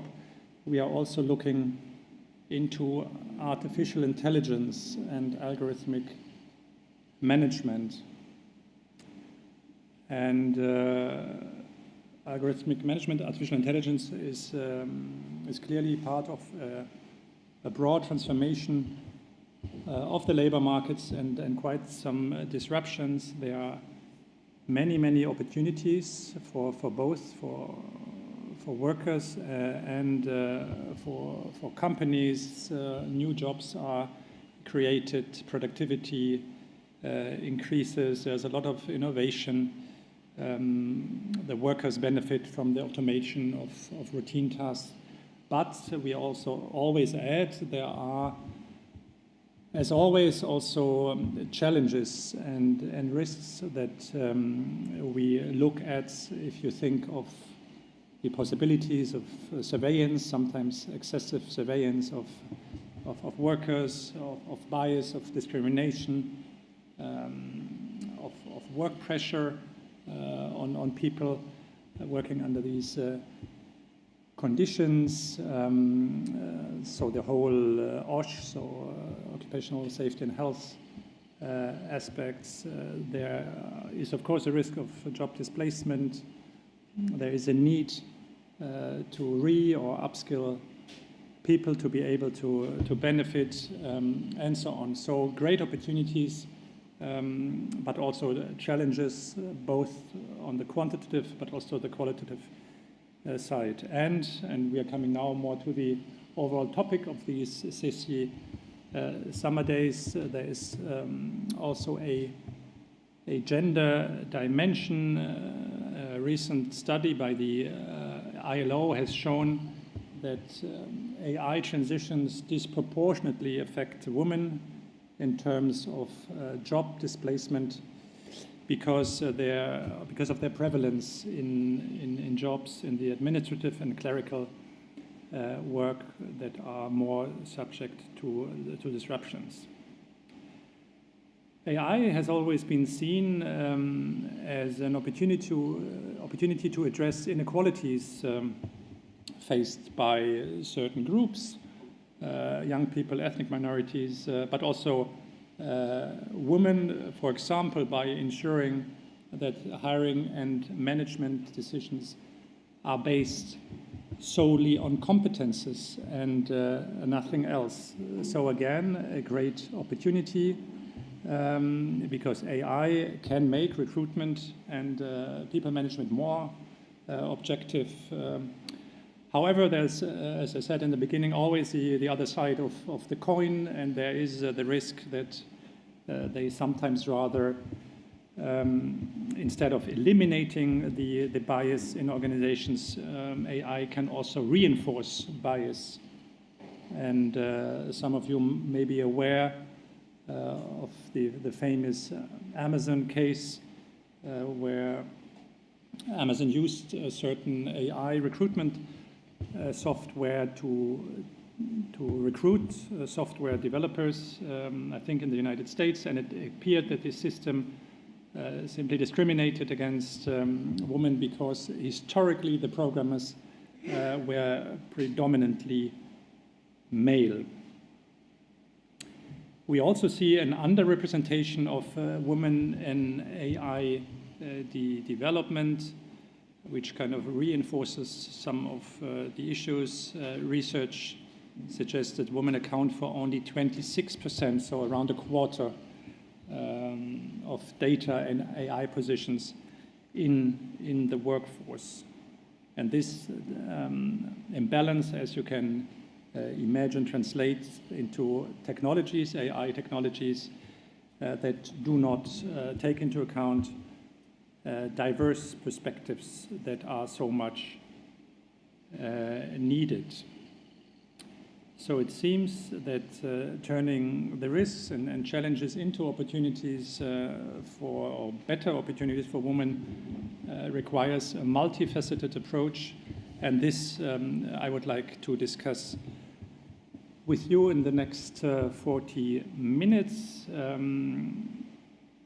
I thought, or we thought, and this may be the moment to introduce my colleague Petra, who is sitting here amongst us, thought of dividing the discussion in three blocks and discuss first AI, inclusiveness and equality. Then in the second block, we could focus a bit on the skills dimension. And then last but not least, and given the host also the role of trade unions in all of that. I said it in the beginning, this workshop is supposed to be as interactive as possible. So please raise your hand and take the floor and react on each other's comments, etc. So if we look into the first block, inclusiveness and equality, how do you believe AI systems should be designed and implemented to promote inclusiveness and avoid agenda bias? Anybody with ideas? I don't know if there's someone with a microphone that can help. Otherwise, yeah. Yeah. Take my water.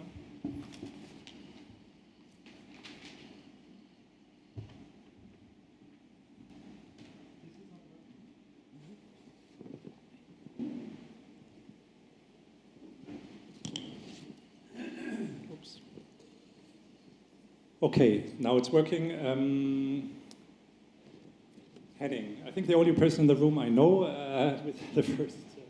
Thank you, Max. So I will try the icebreaker question. So AI, I'm Henning from Stein. I'm working as a public affairs consultant here in Brussels and working a lot with Hans-Böckler Stiftung, German trade union foundation, on these questions. And we have been working over the last years on the question how to think more strategically on the trade union side about how future work will look alike. Because it's not just the new tools like AI and data coming in, and loads of other technologies do change and combine to new circumstances. Platform work was one, I think, coming out of such kind of possibility of combination of technology, making that possible. And you had to regulate that then.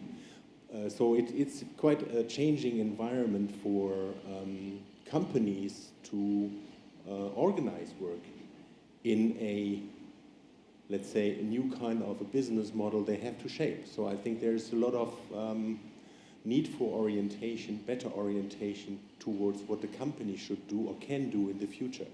So for example, the OEMs, the manufacturers of cars, with their suppliers, they have now a battle about who does what in the future of electric vehicles. So it's really about reshaping business models, and related to that, there's so much move in how work will look alike. So all these questions we discuss here come into that new scenario. It's not about only addressing these problems we face here at the conference in a scenario we know about. It is about how to organize it in a different kind of a scenario. And I think the pandemic was a good period of exercise, because it was a non-known situation, and trade unions played a huge role in reshaping how companies organize work they know about. Now it comes into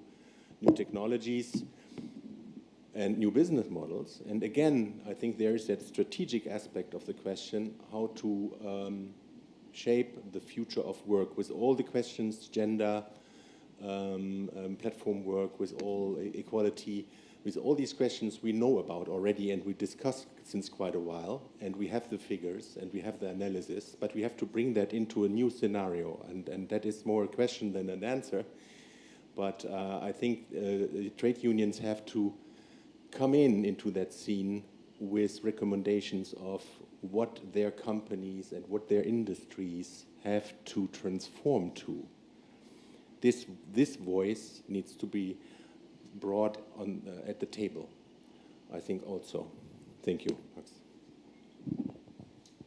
Many thanks. Then the gentleman in the back, Henning, you help me. It would be very kind if you briefly introduce yourself as well. Thanks. Yes, I am Dumitru Fornea. I am member of the European Economic and Social Committee and also Secretary General of the National Trade Union Confederation Meridian from Romania. I worked in this field a little bit because I am a member of the section on Transport, Energy and Information Society in the ESCC. And there we discussed about the AI, but I will try to be as simple as possible. We have 3 reference books where ideology it's described about how AI can be organized for a better society, and including for us, the trade unionists. We have the book of Snowden, which is the permanent record. You said the last days, the freedom for Assange, which was a first act in recognizing that information is very important for the society. But in this permanent record is speaking about the data, digital identity and data sovereignty aspects which are related with wealth, not only with fundamental freedoms, and I will explain what this means.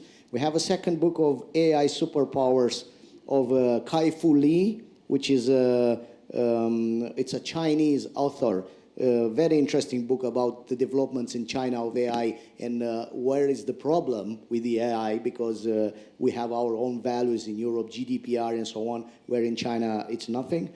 And we have the third book, which is Singularity is Near, of Ray Kurzweil, where it's speaking about the point of singularity somewhere in 2040, where the AI can, in theory, do all the things that we did until now with the knowledge. The main problem for us, for example, union in Romania, and creators, because now we are creators, we are interacting with these systems. We introduce our data, but also we introduce our knowledge. Beyond that, we give to these companies which are operating on a very extractive model, we give our metadata. What are these metadata? Are behavior, your behavior. Each browsing of a site, each access to information, it's analyzed, it's put in a program, and AI is doing the job. It's creating value for those companies. Now the society, European Commission, parliaments, national, European, global, whatever, they have to find a way how this richness will be distributed and will be sent, a part of it, to those which are contributing to create this system. The AI system without a permanent influx of data, it's nothing. It doesn't have value. Without us, which are seen just consumer, but we have to be like prosumers. Like in the energy market, you have to be a prosumer of the system, and in that moment, you'll start to have answers. How will look like the new future social contract? How will look like the social contracts that will have at the basis an algorithm? You'll have to have more answers about your real value, which always will be metric, will be measured by a system, being your iPhone, being another terminal, and so on. So one thing, since if you accept willingly to be part of a system which will increase wealth and to put the security landmarks where you cannot pass, and the other things when you are introduced by force in an extractive model and your data are used and monetized. That is the case in the Congress in the United States Senate. The Facebook cases, LinkedIn cases, all these discussions in Senate have as the base, what if I do an article about this event today? I am a creator and I am contributing to this system. The data is taken by the AI and it's giving other products. Many other products we never realized, from the sociological field, from the psychological field, from economical field. So all these are used. So in a way, we have to find a way to give back something to the citizen and to the consumer, the user, to give back something from this value. Meanwhile, guaranteeing his rights, fundamental rights. And you know that we have cases in justice regarding the right to be forgotten. Right to be forgotten, that you are in the system and you can ask to our authority and you can be forgotten. And last, because I don't want to monopolize the discussion, it's a lot to discuss here, it's the idea of a European algorithm agency. Now, a lot of actions are taken, not necessarily by institutions, by the algorithm. When you use the algorithm, Booking.com, or you use various algorithms, you cannot do whatever you want. You do it what it's there. In those blocks, you fill, and you'll have answer according to that algorithm. If they have a biased algorithm there, you'll have a problem. The main issue in the United States, how to discover this, because the black person which has been excluded by the biased algorithm in the United States was discovered after 7 years. Nobody knew that it's an algorithm which is taking as a characteristic the color of your skin. So that it's a matter. So somebody has to deal with this kind of issue, the algorithm agency. And now in European Union, we have something very smart, but I think will take time. We have ENISA, cybersecurity protection, which is dealing with this rights. Who is dealing with this?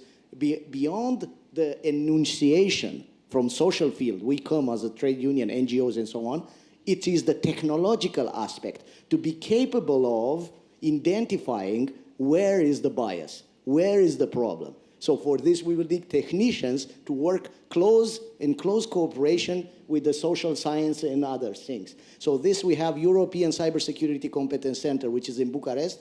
It's an Italian which is leading now this center, but our center in each national member state, which is working with the ENISA, European Cybersecurity Agency, which is in Heraklion. So I think with these two institutions, we started a little bit to have one of the most advanced in terms of rights agencies protection in the world. Because in the United States, they only from the national security issues you are protected, but not from as a citizen. And this is Snowden saying in permanent record. In China, nobody's protected. In China, everything is open, and this is the reason why they are building the best and the most powerful AI system. In the moment it will be coupled with the European systems or Americans, we will just be sucked. So this is the reason why the Europeans, they wanted to protect themselves, to not enter directly, to build a firewall, and in the moment that they see suspicious activity from Russian or Chinese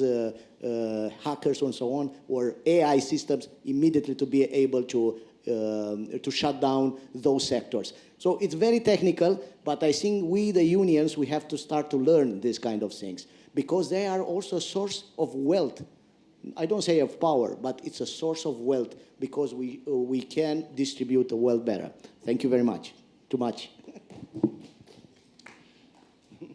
Thank you very much. And indeed, that was very interesting, and I couldn't agree more with what you said at the end, that the trade unions have to beef up their expertise on this topic. Also, what you said about the importance, the value of data is clearly something to be further discussed. I wouldn't mind, though, if we could get a bit back to the topic of the whole summer days, and this is the gender dimension, and you rightly referred to the importance of data, but how do you think could we make sure that the data is of such a quality that there is less bias and discrimination, in this case, against women? Is there anybody who would like to take the floor on that specific point? Yes, please.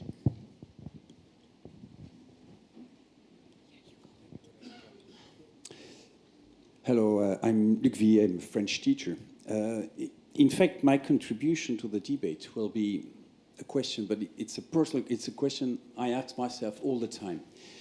I know a little bit about artificial intelligence without being a specialist, far from it.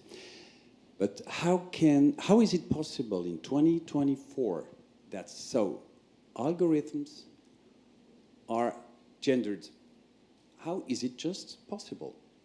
I don't understand, because everywhere we hear women and men have the same rights, So I just don't understand how it is possible to have algorithms with gender-based differences. I'm sorry, maybe I'm completely naive, I don't know, but I don't understand that anymore. So how come?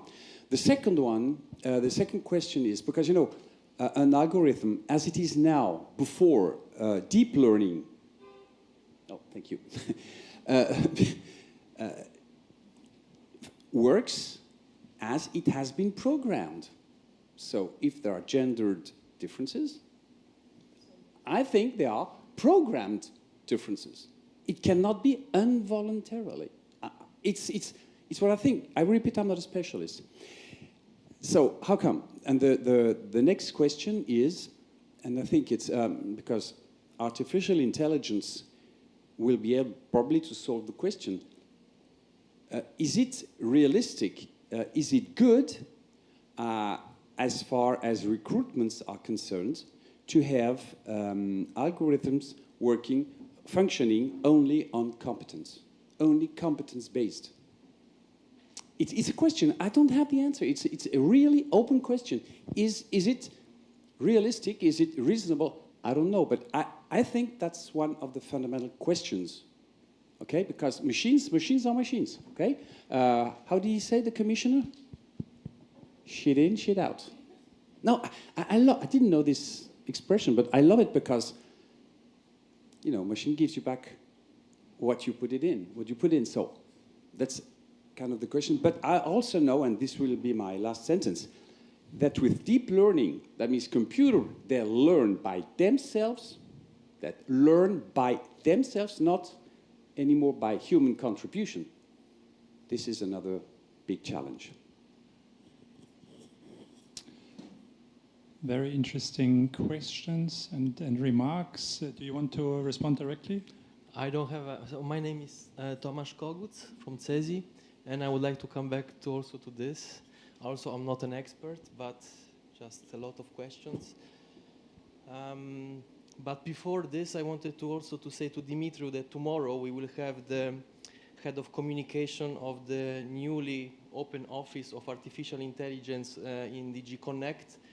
She will be opening the second day, so it will be very, very interesting to see also what DG Connect is doing. Probably, in my opinion, it's a lot about, yes, data, so the data that the companies are using first.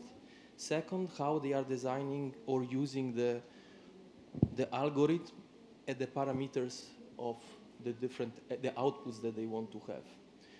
In case of Amazon, I don't know how much we can do, probably not that much. If you're talking about European Union, probably I would expect some kind of recommendations, like of course with technicians, with data analysts, data scientists, tech people that really understand this big data, metadata also that we were, and also so some kind of light legislation from the European Commission, recommendations or something that also, or at least companies that are working, providing services, right, that would be even provide some kind of form of transparency to open how is the process and how they do the different operations. So this is something maybe for our European market at least. I don't know.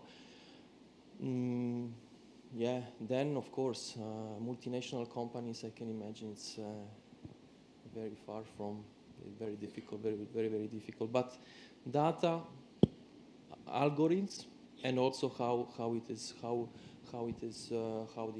they are designing these things. But I also have no idea. But I agree also with the colleague that the role of trade unions, it's very, very important to be there, to understand it, because we do not have the technical knowledge. Probably in the future we will have to hire also people that are having this kind of knowledge, or data analysts, data specialists, or experts of algorithms, and also we will have to work together with the companies or the governments to do better for our workers, or in this case to guarantee the gender equality. And so, thank you. Sorry. Very good, thanks a lot. Maybe a question to you right away. You suggested recommendations at the European level. Do you think they would change anything? I mean, would big tech follow recommendations? No, probably not. But it is a tool for us, right, to have a kind of compass, what we should, how also to approach different tables with. Mariana can also say, she's also from FISMIC, from multinational company or big companies, how to behave, how to set some standards. This is it. So it's rather a tool for us trade unionists. Yeah. And picking up maybe on your reference to the AI office that the Commission has just established, I had that in mind as well when the colleague from Romania called for the European Algorithm Agency. I think you said indeed. Back to your question on the gender bias. Why is there a gender bias? I hinted at it a bit in my introductory words. I mean, as we discussed, these algorithms, they work on the basis of data that they are fed with. So this data is key. And I don't want to repeat what apparently the Commissioner said earlier this morning, this afternoon, quite interesting. So he really said it. No, I mean, what you put in, you also get out. And if the data is biased already, like in the case, for example, of Amazon, then what comes out is also not what we would wish for. And another aspect is the question, who designs these algorithms? So I hinted at that as well. If there are almost all men designing these algorithms, the likelihood that there is a bias somehow, for whatever reason, against women is much higher. So there should be an interest in increasing the diversity of people that develop and design the algorithms. That could be already very helpful. On your question, recruitment only on the basis of the algorithm, I don't know if also business representatives are here.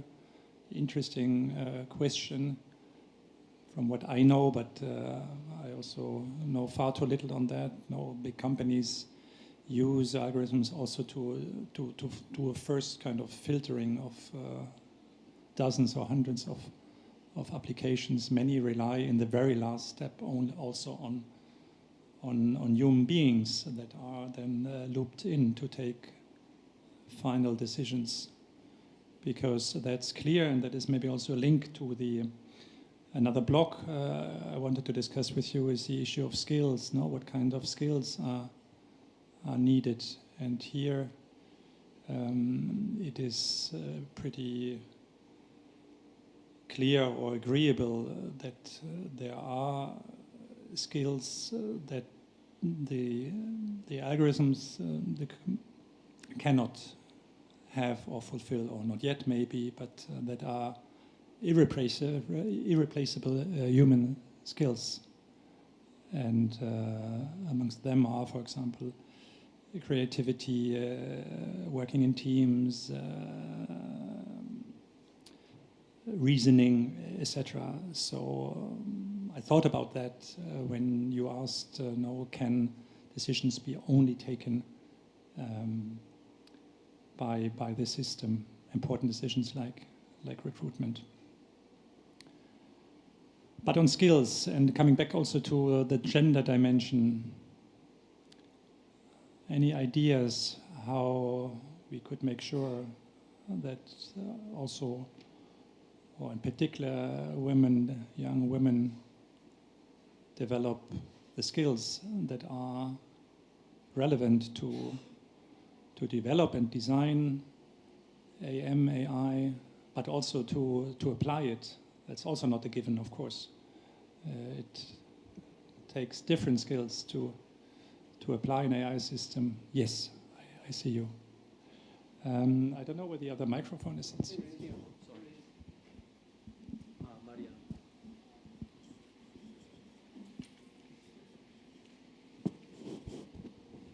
Thank you. Yeah, I'm Marianne. I'm from an Italian trade union of a steel worker. I'm not a technic, but I just want to share something with you about this. I asked to ChatGPT why AI has bias, and they replied me that because it was made with the bias, because are the men that do this. Also, if you thought about Alexa with Amazon, Cortana with Microsoft, the voice is always a female voice, just because the women are made to help. I think we need to thought about this, and we need also to improve this thought. We need to change.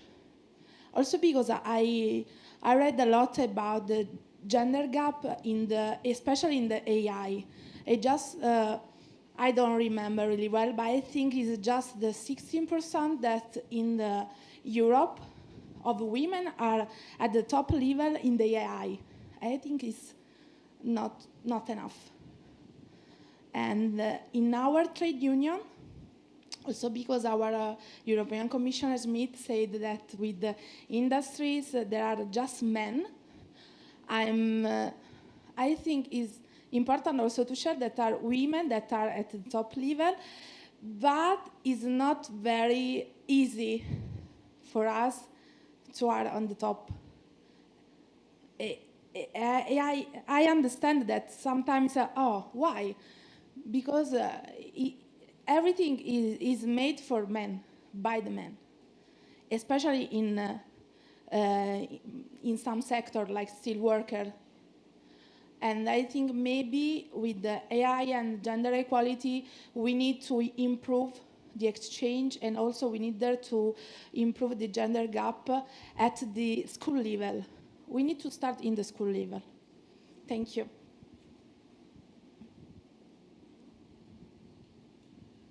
Thank you very much for these very concrete proposals, actually, to start in the early ages and also to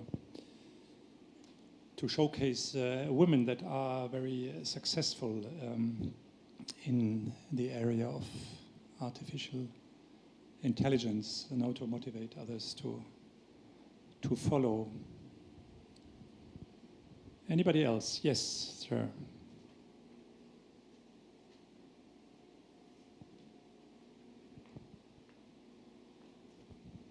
Thank you very much. I don't know what to say when I hear that if AI is made by men for men. I can't understand that. Do you have statistics about how many women work in high-tech, in AI? I participate a lot in conferences about AI, and we never have concrete statistics about this in this field. And nobody is speaking about the negative effects of AI on our life. We imagine that it's a very important, very good thing for us, but in the reality, what is the influence of AI on employment? Can everybody work on in this field, AI? I don't know. I think that we need more information so as to know the reality of this sector. And don't you think, I am afraid, maybe because after 10 years, when you are organizing this conference, we are not going to have the pleasure have you here with us. Maybe it's going to be a robot instead of you. I think we have to think about all these things. We run after this technology without knowing the bad effects on our society. Thank you very much.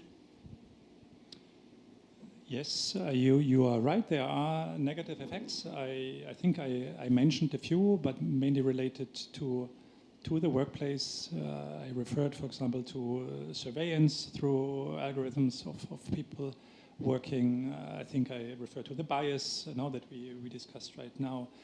There is also the feeling of some people of a loss of autonomy, which is of course very important for human beings, that you're not.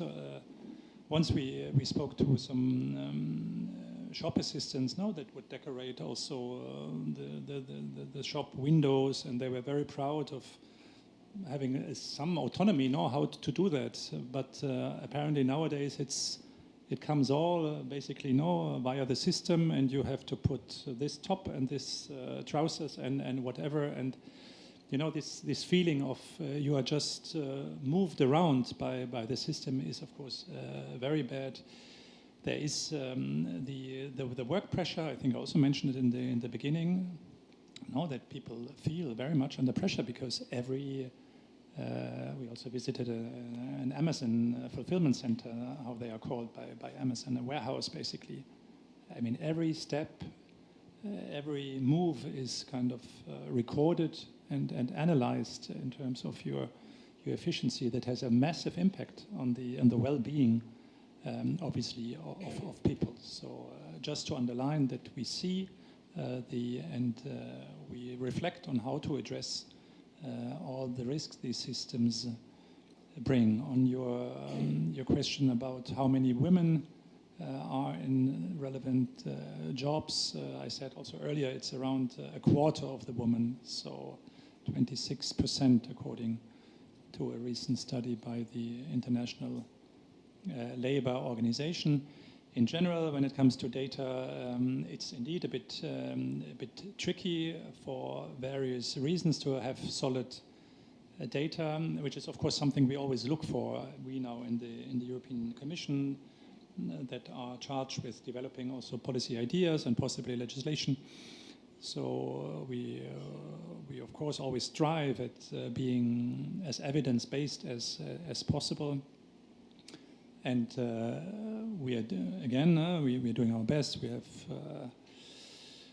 launched or finalized a big study on the topic. We are now about to present a Eurobarometer with tens of thousands of people responding to questions related to AI. So the evidence base is getting better and better, but there are clearly challenges. One of them is, for example, that companies are relatively hesitant to respond to surveys and to explain for different reasons.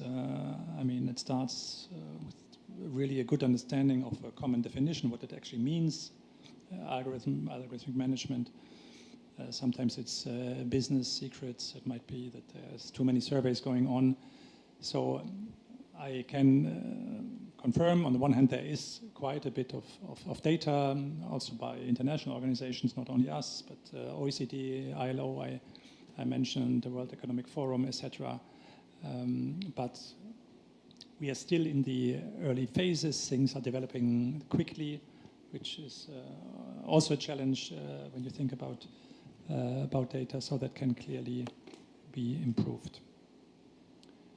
Anybody else? May I add to your last sentence? I'm a journalist writing about the new future of work. Indeed, companies will have or will develop their own systems, AI-based systems with their own data. And this is very relevant also for the trade unions, but also for their board of directors. But those systems will be, as you mentioned, a black box. So it will be difficult to enter or to understand or to know how it works. But then you as a European legislator, how do you look at that phenomenon that will have a lot of black boxes with AI data, with AI systems, which are very powerful, very impactful in the business community? And that's my question. What can be done or what should be done about the fact that it will be black boxes and there will be few transparency? Well, I said in the beginning, it's not me responding to your question, so it's not the idea.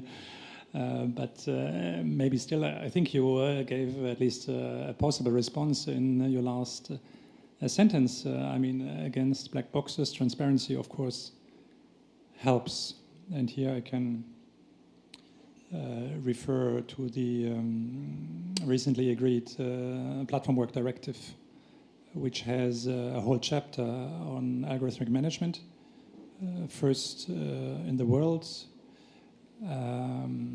that lays down a new set of rights, including very relevant and rather far-reaching transparency rights for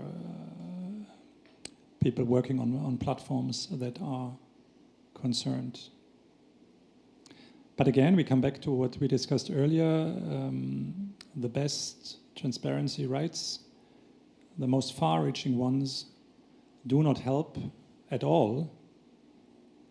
And sorry to be blunt, if nobody is able to understand the algorithm that is made transparent or the source code, etc.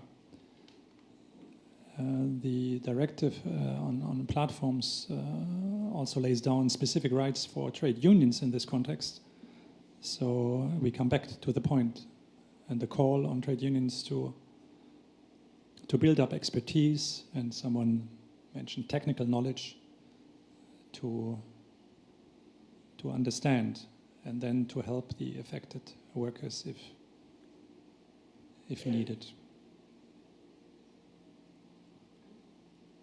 Yes, please.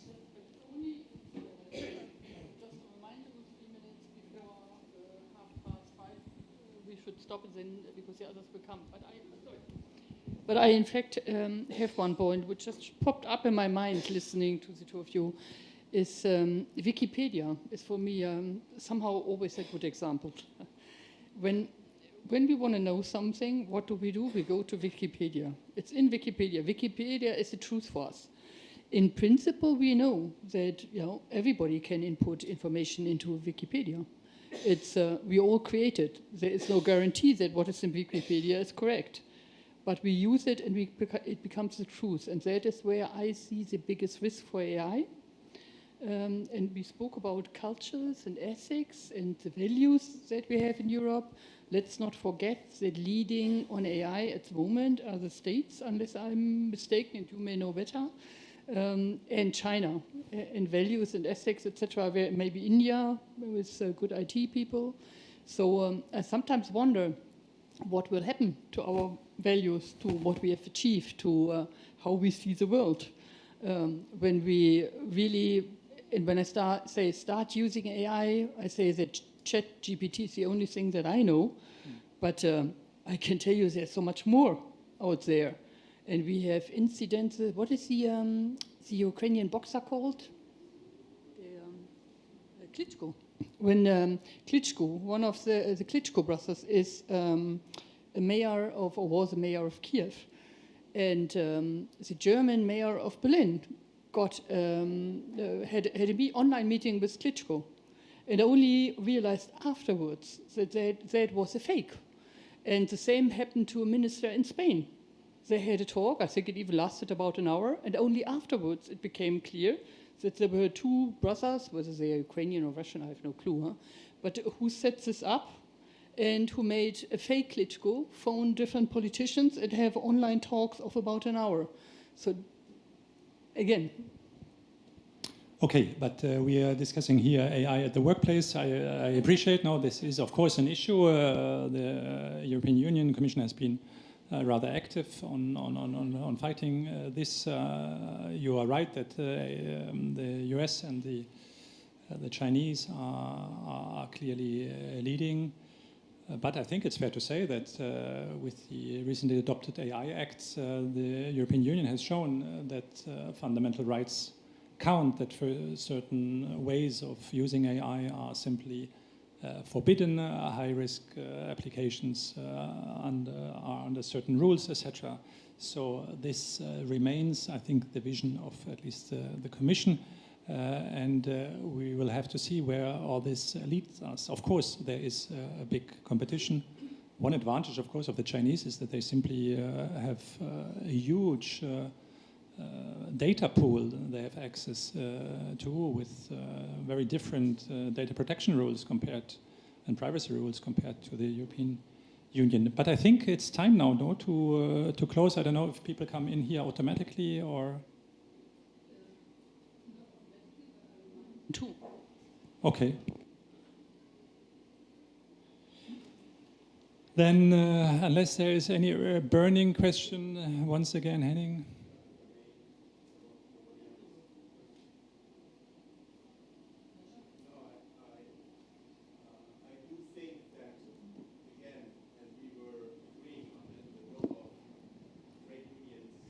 Shaping the future of work, when we now are focusing so much about the regulation, and Max, you said the regulation in Europe is already ahead globally. But when it comes now to integrating these tools into the business models of our companies, I think that is exactly where expertise is needed from the employee side to build up and using the structures, how the shape of the work will change due to these tools. It's just, in my reading, it's just tools. They might be dangerous in some characteristics, but I think it's important now to frame the development of the business models coming out of this. And I think, Max, with regard to the European Commission, that could also be an opportunity in solving some of these problems we discuss here, and also the circular thing. If we look at manufacturing, for example, AI and data machine learning will enable us, in the geopolitical circumstances we have today, will enable us to nearshore manufacturing again, bringing manufacturing closer to the urban smart cities environments due to other trends, tech trends. And I think there are huge opportunities in organizing the circular economy we wanting to have, right? So, and the trade unions need to translate that into their companies, into their business sectors. And you said the helping element. I think that in this translation exercise, women can have an equal role, even a better role, in doing so. And the decision making in pure women or men set up boards, I think, is biased. So the mixture, the diversity is the great advantage we have also in Europe. Thank you very much, everybody. We have to close at this stage. Have a nice rest of the day. Thank you, Max.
with me on stage. I went through the 3 workshops. I saw you all working hard, which is good. So we now hear what you have come up with in the workshops. And Joyce will design the answers of the workshop, or the comments and statements of the workshop leaders on what were key issues, what were key challenges. Joyce, do you want to say a few words about the summary of this morning? Because I think it's a very nice drawing already, and it didn't get any attention before the break because we were late. So I've been sitting in the back listening to all the keynote speakers and just grasping what the essence is of what is being said. And so, okay, it's about gender equality that is high in the priority at the EU, and that we see them less in new technologies but more in more care functions. And it's in these new technologies, because these bots are being trained by people, that we see that a lot of biases are still there. The major challenges in the EU for women at work is this IA bias, the algorithm stereotypes, and indirect discrimination. Klaus talked about that we need to tackle our mindset and handle with care, not with fear. I love these 2 quotes, that's why I took them on. I also loved Milanie's quote about when women are included, communities flourish. There was a lot that happened in my belly when I heard you saying that. I had a lot of ideas, but I wanted to make sure that all ideas were included in this visual as well. So another thing, be aware of what bias with AI are. What bias are we feeding AI? A lot about the violence against women, and then the adoption of the directive gender-based violence. I heard everybody repeating that, so it's centered in the visual. Voilà. Thank you. I believe that summarizes it very well.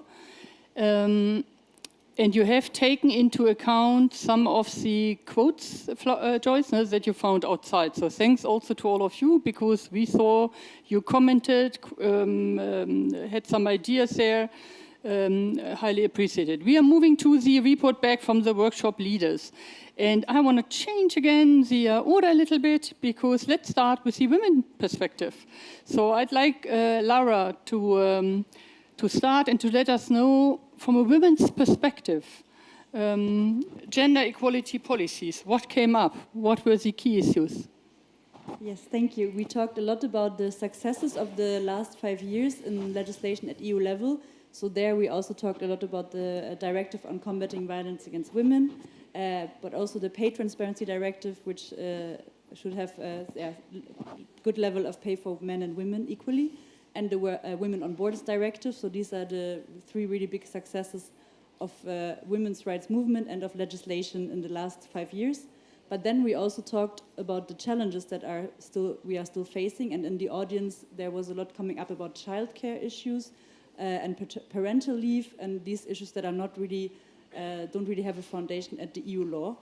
And then also the main overall challenge was the backlash on women's rights and the new elected parliament and commission, and how this will influence the next 5 years, and what will be the priorities, and how will women's rights and gender equality be supported or be fought against in the next 5 years. So this was our big discussions. Thank you. And Laura had a very nice question and answer session with Slido, which also brought interesting results. So let me move to Marta, setting standards for organizational change. And when I'm a bit like, this one doesn't really work so well for now, but Marta, setting standards for organizational change at CEPS.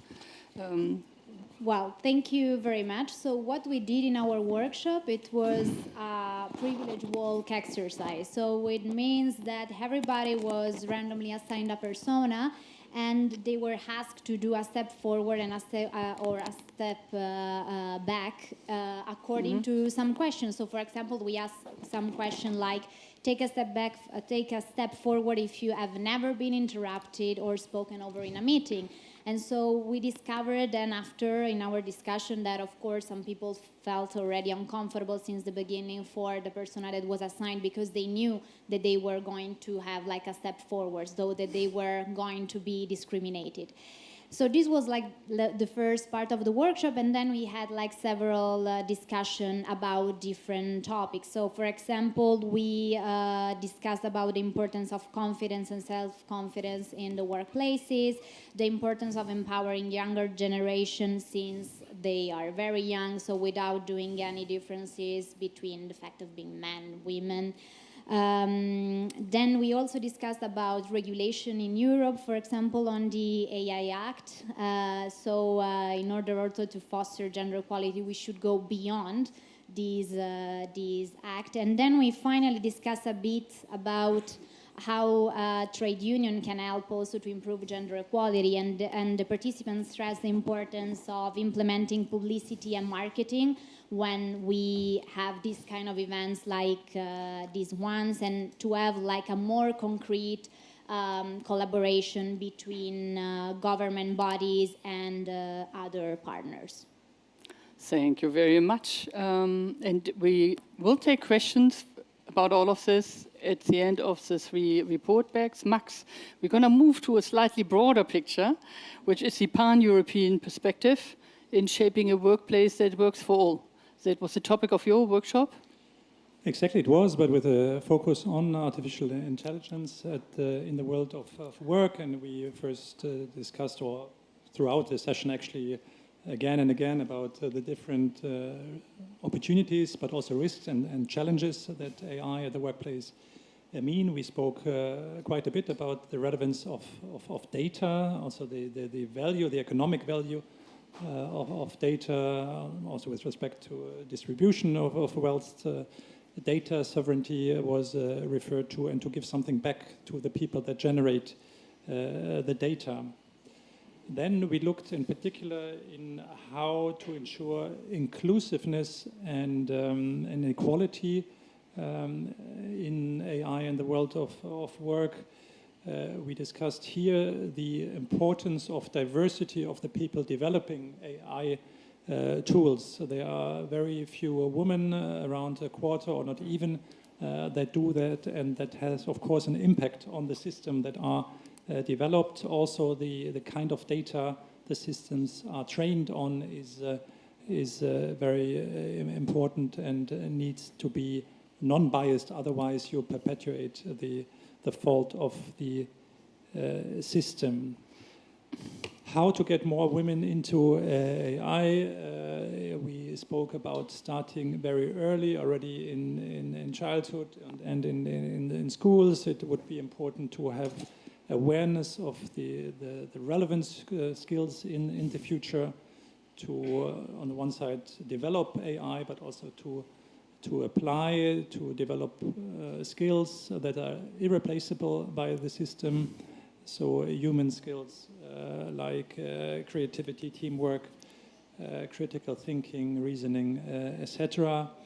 A colleague suggested also to showcase women in leading AI positions and to fight stereotypes. And the example there was the female voice of Alexa.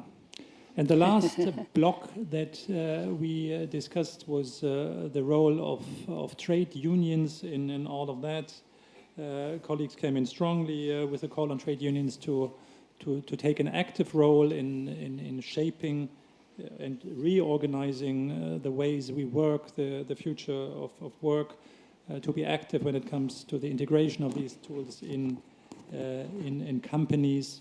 And last but not least, very important, to develop expertise in the trade union movement on these topics, because the best possible transparency rights that allow for a look into the black boxes of these of the companies do not help at all if there's nobody and including in the trade unions that is able to read and understand the applications. Thank you. Thank you very much. It seems to me that you worked in more depth on many of the issues we already approached this morning. Questions to the audience? Anyone who would want to comment, make a remark? Go back to the workshop leaders. Okay. There's a lady, as I know, from Indonesia who would want to have a say. Do we have a microphone for her? Thank you very much. My name is Shanti. I'm by profession technology practitioner. So what I would like to say today is basically I would like to bring perspective from another side of the world, if I may so. So, for example, in Indonesia, to address the gender equality, in Indonesia, we already started since 1928. And then we, let's say, achieved our peak in 1961. And then thanks to those struggles, we do have today Ministry of Women Empowerment. So my invitations to reflections today is, why not we can have that in Europe, for example? That's one.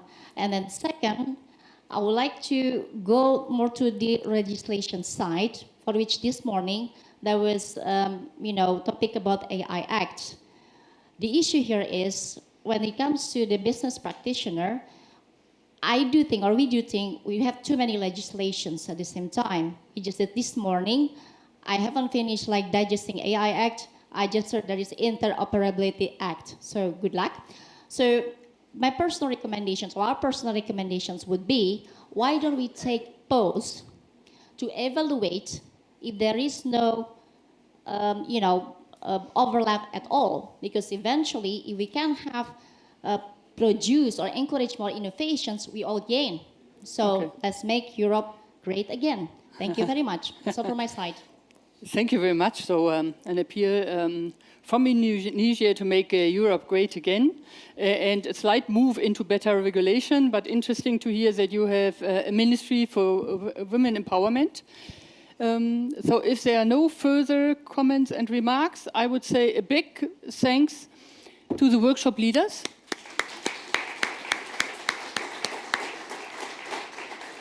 For what they, for making the audience work and coming up with a few statements and issues that we'll have visually summarized by Joyce and will be seen later. And we have a quick shift from the workshops to the CESI Women panel. So I would like to ask Kerstin.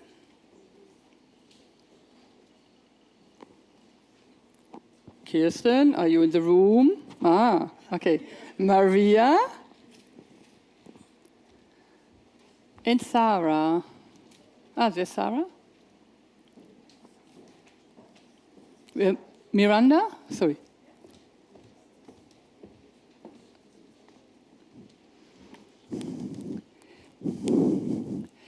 So we heard a lot about policies. We even heard too much regulation. We heard a lot about the challenges, a pan-European approach for creating or shaping workplaces that are good for women. As CESI Women panel, we would like to look with you now into realities. What's happening out there? And I suggest we start with Kerstin. Kerstin is not Carmen Jafke, by the way. I think in your program it still says Carmen Jafke, who had to cancel, unfortunately, last minute, and Kerstin volunteered to jumping in. She is a German politician and deputy federal chairwoman of the DBB. She has a very long experience from both politics and business. She was a member of the Bundestag, and she was spokesperson of the SPD parliamentary group's transport and digital infrastructure. So it's also a rather male-dominated sector. Kerstin, you are now chairing CESI's Commission on Women's Rights, FEM. What does it aim at achieving? What is it currently focused on? Can you share more about your experiences in a sector that, as I was just saying, is very much a male sector? And I know that I've worked in the automobile sector, so. Yes, it is. And on origin, I'm a police officer, and I was one of the first uniformed police officers in Lower Saxony, which means uniformed police officers are these who are on the road, who are dealing with all things, traffic, domestic violence, and these things. And so discrimination was very great thing for us. Now it's better, but in 1983, as I started, it was a big issue. What are our themes in the FEM Commission? It's unfortunately the same. The 40 years I'm dealing with equal opportunities. It is the work-life balance, the discussion about pension gap, it's a discussion about pay gap, and it's a discussion about violence. And if you ask me what does changes in these 40 years, I think it's very important we discussed about role models. As I started in the police forces, we have no female role models for uniformed police officers. We don't know exactly how to do this job. So some of us do it like male, it wasn't good. Some of us do not know exactly how, perhaps do it like a diva, it wasn't good either. And now we have role models. We have female police officers in uniform who are about 20, 30, 40 years on duty. And so the new women could have a look on them and say, okay, this is one of them, or this is another, and the third woman, I can deal like her. This was very, very important. The second thing was in 2006, we have in the European Union the law of anti-discrimination. And with the FEM Commission, I made a great campaign all over our member organizations to bring these law into the public, into the workers all over CESI. And I think this was a changement. In the first years, many people ignore it or said, it was a European law, what does it matter to me in my country, in Spain, in Italy, and Germany? But then the national parliaments implemented this law in national laws. And the trade unions saw, okay, it's not only about male and female, it's also about disability persons, discriminations about race or sexual identification. And so they started to deal with, and I think this makes it different, to have the right on the back and say, I can work with this, and it's my right, and I can stand up, and the trade union supports me. And the last one, two ones are positive discrimination. Mm-hmm. We talked about it in the early morning. Positive discrimination is a right. Many laws or many judges decided it's in favor with the European law, with the European constitution. Positive discrimination is not only for women, it's only for men, but we use it for women mostly because women are the gender in most cases which is underrepresented. And so female discrimination is possible. Then it's not, you have to ask why. Why are so less women in informatics? You had to ask why it is, and then you had to change these reasons. And that's positive discrimination. The last one, the quota. It was a discussion in many, many countries for a very long time. But let me say you, I'm about 40 years in this several positions, and many, many of these positions I wouldn't have if there was no quota. And that is the thing. I'm the woman who came there with a quota, and the next women who came after me, they do not need a quota, but we the first women. It was very, very important for us. Sorry it was long, but I've finished now. You see. Thank you very much, Kerstin, and I'm sure we come back to that also in the discussion. But I want to move to Sarah. Sarah, who is the Deputy Secretary General at FISME Confsal, Italian trade union, and you're deeply involved in CESI. You're very much working on the future of work, and currently you are working, as far as I know, on a paper, strategic paper on future of work, where AI, of course, also plays a role. It would be great if you could share with us what you're, I know it's not yet ready, but maybe some insights. Absolutely. Thank you for having me, everyone. Yes, what we're discussing right now in the paper, and one of the certain pieces is gender equality, and if AI and technologies could actually help close the gap between male and female, and it can. But before we analyze the solution on how it can, obviously we had to examine what the problems were. And the first thing that came up, which was mentioned before as well, is, for example, when we talk about Siri, Alexa, Cortana, female voices. Why? Because they're at your service and you can boss them around. And that actually is something that doesn't come straight to your mind, at first glance. But when you start analyzing and talking about it, you actually see the bias. Because when we talk about technology, because we think technology is something physical, is unbiased. Absolutely not true, especially with AI. Because AI gets a prompt, you have to feed data into it. So if you feed data which is biased or it doesn't have enough data, then it will result in a deeply biased image, for example, and that's what we saw. And we were talking earlier as well in the workshop, which is something that we touch upon in our paper as well. When the first ChatGPT came up and you would ask a question, for example, describe a doctor, it would talk in a female. It would be he is, he does that. If you ask the same question, so we can see the changes already, it is all plural. Mm-hmm. They do this, they do that. So you don't have the male perspective anymore. But we still do have a long way to go, and we examine that in the AI paper, because right now it is full of stereotypes. But here we get the actual true, I think we come to the true problem, or the solution and the problem at the same time. It is a tool.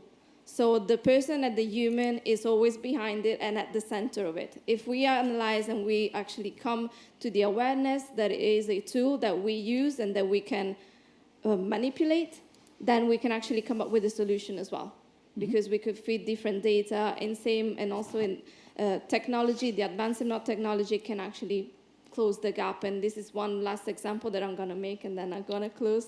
I don't want to take too much of your time. For example, in the automotive sector, it is always a male-dominated sector, but when we have IT and machinery, for example, in ergonomics, more and more women can enter the actual work line that they didn't yet get access to, and they actually are able to get more information about the job as well, which is what the first technology actually made them do, which is the internet. Access to information is power. So the more information we have on AI and the work that we do with this discussion paper and what we're doing right now, the more power we get and the more we can actually close the gap between men and women. True. So AI as a power question also.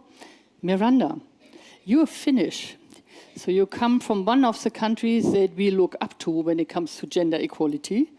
And at the same time, you work with Finnish customs and international trade, and I could imagine that's also a male-dominated sector. So maybe you want to tell us a bit more about your work-life realities. Yes, I work for the Finnish customs as a customs officer, so I'm in the uniform on the ground level. And I have to agree with Kerstin that nowadays we do have more female role models, which is a very good thing. But at the same time, what I'm missing even though I'm from Finland and we are very equal and we really concentrate on equality and gender equality, I'm still missing a leader, a female leader role model. Of course, I have colleagues who are female, and it's almost nowadays 50-50 when it comes to gender, so males and females as an officers, it's 50-50. But if I want to climb up the ladder after my work, I don't have anybody to look at. For example, with our organization, the people in the higher positions are almost mostly male. So what I wish for the future, that us young females would have more chances to grow, and we would have some mentors to look up to and follow their footsteps. Okay. So the question of quota could, be discussed in that one too. I don't want to dominate the discussion. I have a few questions, and I can always bring them in because, hey, I'm the moderator. But I look into the audience to see if there's something that you would like to bring up. Yeah, Klaus, I get to you in a minute because Klaus has one. Anyone else? Okay, then let's start with the woman and then we go to Klaus. Thank you very much for your experience and your contribution. I am interested in knowing, and from your point of view, when we are talking about gender equality in the workplace, we are also talking about changing the processes, the structures, or what can be done. Because I believe that more women, it is interesting when more women bring also different perspectives, no? And so they can contribute, we can contribute to make an environment which is more well-being for all. So if you have any examples, if you have any practice to share about this, how the change can be promoted in this direction. Okay, thank you very much for that question. How can change be promoted in the direction of well-being for all? And Klaus. Yes, maybe what you said, Miranda, and you said, Sarah, was interesting because it reflects a little bit a different generational issue. And I'm asking that question because yesterday, Sarah, we discussed also when you negotiate as a trade unionist. So, I mean, you're working in the automotive sector, totally male-dominated. You come into the room to negotiate, and you might be in a situation where you're actually the leader of the pack, but the person in front of you is a man who will also not look you into the eyes, but the accompanying man who might be lower in grades. And that's interesting, I think, also because Kerstin, I mean, you went through all this also in the past, and also to say, okay, what is the fact that disturbs you most, or what is the best way to deal with that? Because on the one hand, if you overdo it, it's, see, I told you they are all hysterical type of reactions, and at the same time, you must react. So this is, I could imagine, professionally difficult. Yeah. Who, Sarah? Yes, I'll go with that question first. Yeah, we were actually talking about these changes. That I'll bring up my experience. Now, in my position as a leader, everything has become way more subtle. So the discrimination that I experience, it's more subtle, so it gets a little bit harder to identify and to actually fight against. As Klaus was saying before, when you're in my position, right now, if I have a meeting and I go with my colleagues, even though I have the higher position, people tend to give a handshake to the male first, and they tend to actually give the front seat to the male colleague instead of me, because they don't think I'm the actual leader of my organization. Same thing, they would say, oh, instead of saying she got that position because she climbed the ladder in a respectful and competent manner, oh no, a male put her there. Somebody put her there, there is a man. And so the man had a great mind because he chose her. So everything becomes undervalued. The way we fight against it, to be honest, in a subtle way. Again, to be honest, I don't fight it straight away. I know now, I'm aware I'm undervalued, I'm going to play that. To be honest, I play dumb. That's what I do. I'll play dumb, and then you'll be surprised in the end because I'm going to be in front of you.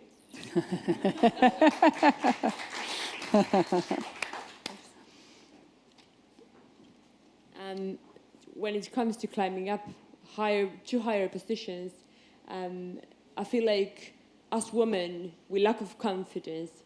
It's a confidence it's inside us, and it's also what comes outside.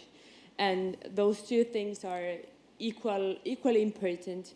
And from the very early stages of a girl's life, like I said, we need role models. We need people saying that we're doing things well. We need the support to help us to climb, but also not just support from men or men in higher positions, female support, and those kind of idols are the ones that we need the most. Perhaps, Kerstin, when you answer, there is still the discussion open from the lady in red. Yes, on 2 points. Unfortunately, we talked about stereotypes. And I imagine it as a politician in the traffic sector. And our eldest daughter, she is a project manager in the gas industry. And she had the same experiences as you. She was a secretary, and her secretary, he was the person who was hosted from the others. But I think it's very good. She told me that if she said, sorry, no, the manager is me, the others, they don't laughing, they're, oh, sorry. And I think that's a good idea. 20 years ago, they are laughing. But now they're, sorry, I do not, they get it best. So, what can we do? Unfortunately, my experience is you can only do something with if the male workers have a progress. So, when did we had the first leading position in part-time? If there are males who want to enter it. When did we have the first ideas of parental leave for males? If there are males who are asking for. So we had to have allies, male allies, we had to discuss with them, because it's correct what you're saying, the perspective of both male and female is very important. And we have papers of this, that a factory or an official service who had both perspective is better on the market, is better on work than if somebody have only the male or only the female perspective. But these are not the ideas you can have equal opportunities. You have to have allies who have a real positive impact of your ideas. Sorry.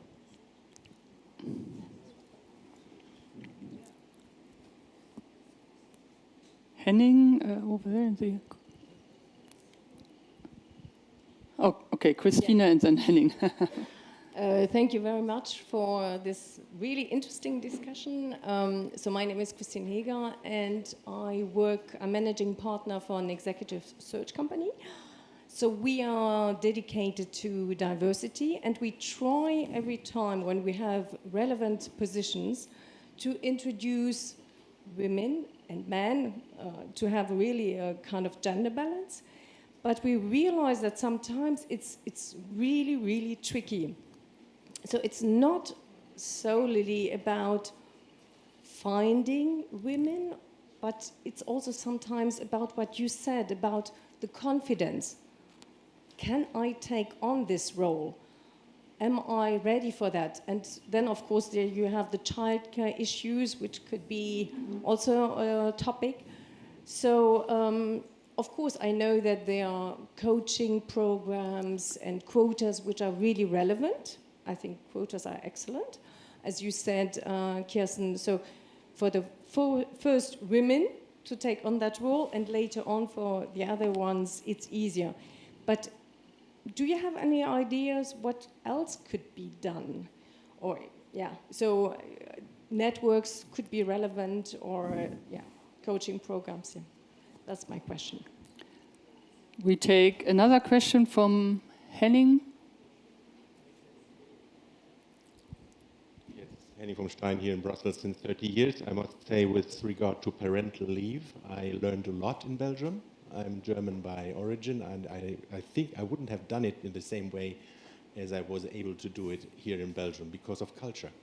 So do you see, over the 40 years you describe and the alliances and progress has been made in this, do you see some kind of harmonization effect in the European environment where the countries and societies do learn from each other? And at the end, I'm convinced that diversity is a big argument in Europe, right? United in diversity, and that the outcome of that process in the society is the better decision. So the quality of decision making increases. So do you see any effects of these, a trend towards this, or is it still there are some stumbling blocks avoiding it, or are you hopeful that that can be achieved? And if there's no other question, I add a last one very briefly. Did I understood you correctly, Sarah, that you said the question of can technologies close the gap, or gender gap, or can they contribute to it? You said yes, they can. So maybe a little bit more on this, because linking it also to the confident issues, I think we can also see many women shying away from it. So any ideas around that? Whoever wants to start, I would say 2 minutes each, max. Yes, I started with the confidence. Another thing is that a couple of years ago, the city of Helsinki, they launched this program for recruiters. So public recruiters, all the job applicants or applications were anonymous. So there were no ages, no genders, no names. So everything was based on skills. And as a result of this project was that there was more diversity when it came for the applications, and also more women were applying for the jobs, and they are still continuing it nowadays. So I think that would be one option to give women some confidence to apply to certain positions. Yeah, in regards to how AI, for example, is the same thing. They could actually make the recruitment anonymous.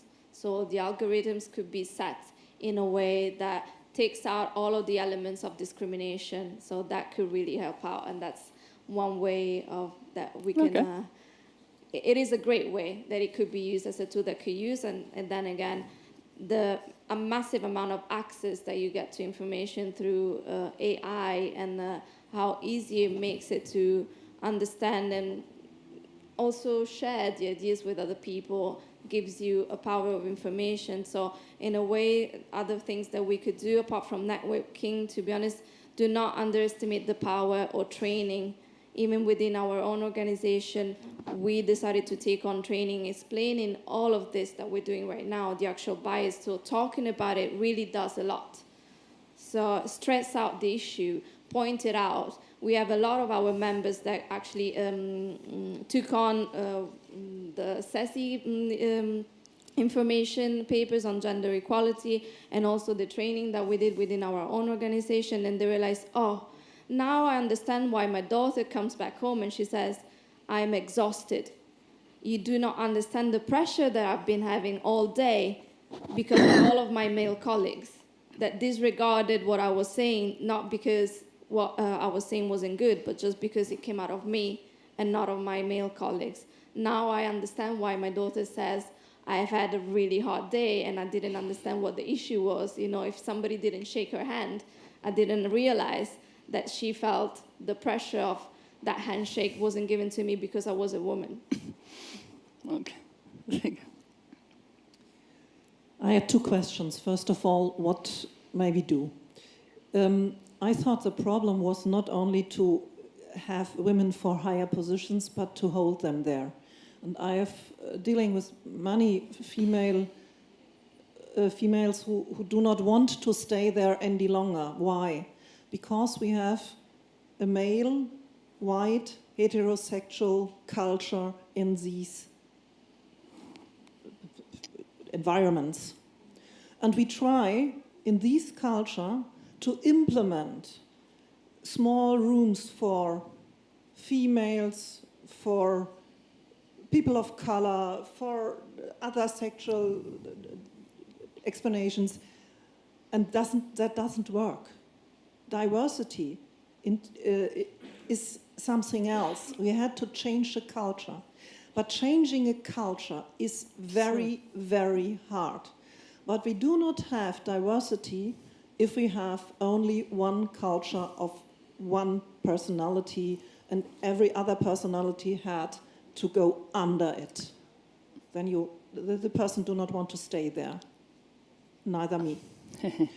The other question is, do I have hope? Unfortunately, if you look at the elections, the European elections, I would say no.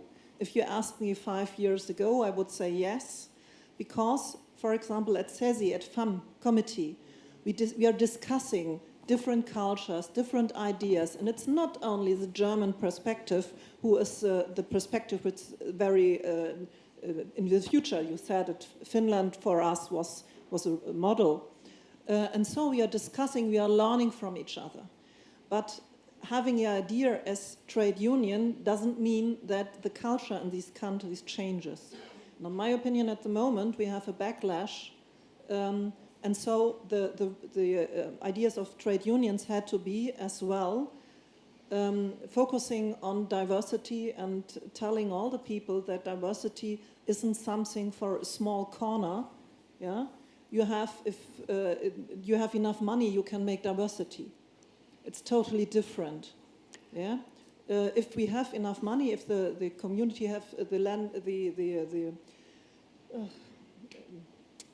financial perspective is good, you may something like equal opportunities, diversity. But at the moment, many of the people in Europe have fear. They have fear about different things, that they haven't had enough money in the future. And so they are negotiating things like diversity. And that's a problem. Diversity would be the key issue for solving our problems and in the future. And that, I think, the trade unions' work is to do. What a nice final word for this panel. Diversity would be the key answer to many of our problems. I think what we've also heard is that culture change needs bringing the issue up again and again and talking about it, and we'll have plenty of time tonight and hopefully tomorrow. A big thanks to you, CESI Women Panel, for your... with 3 women leading the change. So thanks a lot. And we are at the end of day 1. And that means when we are at the end of day 1, that we, of course, have the president of CESI, someone with over 25 years of trade union experience. And I would say also someone I don't have to introduce. He comes from Luxembourg, where he has leadership positions. And he has been the president of CESI since almost 10 years now, if I'm not mistaken. So, Romain, I heard that your file with your long speech is over there. If you want, I can bring it to you. The speech is here. It's a very big pleasure to be here at this stage. You know, afterwards there will be someone else here, some musicians, but now it's not the time for music. I thought I could do it there, but I can't. So I have to try to bring this. I think we should. No, it's okay. It's Are okay. you sure? It's okay. Yes, I'm sure. So it's a real pleasure to make the conclusions today. And I have also been told outside by a very young woman that it would be very good that I do it as a man, so I will try to really to do my best. You know, the summer days, it's hot outside and it's also hot inside, so I will be, that's for sure, I will be very, very brief. You know that artificial intelligence, yeah, it concerns everybody here in the room, not only here, but also outside. And I know you are a lot of experts. That's why, as I said, I will be very brief. So for us, CESI and above CESI, it is very essential that equality between all of us is of greatest importance. Equality of all of us. Not only us as trade unions, but especially also trade unions have to continue to fight for this equality. Even if the commissioner, he told us this morning, commissioner coming from Luxembourg, that in Luxembourg women are earning more than in the other countries than men. Yes, okay, when he says that, I have to believe it, but I'm not so sure if it's right, but we know that there is a gender pay gap. It's real, it's existing, and it's also existing if we are speaking about new technologies. In nearby all the countries, we have a considerable salary gap, but not also, you spoke about it this afternoon. Also, we have also a gap, a pension gap that is sometimes even worse. And a lot of activities, as we were told this morning, and I know that they are undervalued. For example, care work. And we know that a lot of people working in care work, they are women. A majority of them are women. Also in leading positions. That's also for sure. The gender balance is not reached. But I have also been told that a change is going on. A change is going on in culture. But it's a change is not so easy, as you said before. It's a hard way, and I'm not naive. This change is only a slow one, so it takes some time. But at least we can go further on, and it's advancing. Klaus said, and I agreed, Klaus is there, Secretary General, I agree fully what he said. Artificial intelligence has to be handled with care, but not with fear. Yes, that's for sure. We need to work with it. It is there. And knowing that there are a lot of risks, recruitment techniques, best anonymous, as you said before, yes, that would be the best way. There are some risks for artificial intelligence, but there are also many opportunities, many benefits that can, as told by Dumitru, can help to get more gender equality. Not always, but at least there are a lot of benefits, as I said before. But one thing is of great importance to us. New technologies have to be human-centered. Also, this has been said today. I've heard it, and I know we have to fight for our values, even if there is artificial intelligence. So I know that if we are speaking about digitalization, sometimes or very often, younger colleagues, for them it's easier. Women or men, there's no big difference. There are more ideas with this digitalization than older ones. For example, me in this case. So, and a lot of legislation is on the way. We have now the new AI Act. Okay, that's fantastic. But when and how will it be implemented? Also, there's a very important question. And then how will it work in practice? And I think also that we as trade unions, we have a role to play, also to follow this in a very positive way in the future. Yeah, the social partners, they are needed to follow this, not only the trade unions, but all other social partners, that's for sure. And one more remark. Yeah, stereotypes, yeah, they have to be combated. And to do this, as Melanie said, also we have to start at the beginning. And the beginning is very often our children. Yeah, I can fully agree, even if it is not so easy in all the cases. Finally, and after finally comes another finally, the active participation of women in the shaping of artificial intelligence future not only leads to more equality, but it also brings innovative perspectives to technology. And as long as digitalization, and there that's for sure, is shaped by men, yeah, digitalization runs according to their rules. So therefore, it must be ensured that the algorithms are programmed without discrimination. Yeah, it's not so easy, but well, it could be easy. It could be very easy. And now, finally, trade unions, they have to take an active role in introducing digitalization and artificial intelligence. So, yes, I may do that. I can say thanks to all of you to be here today. I'm looking forward to seeing you tomorrow, because also tomorrow we will also speak about artificial intelligence. That's a topic that is everywhere. And yes, I'm also looking forward to what will happening afterwards here on this stage. And a big thanks goes to the moderator for today. Then tomorrow someone can do it again as I do it today. Kerstin. Thanks.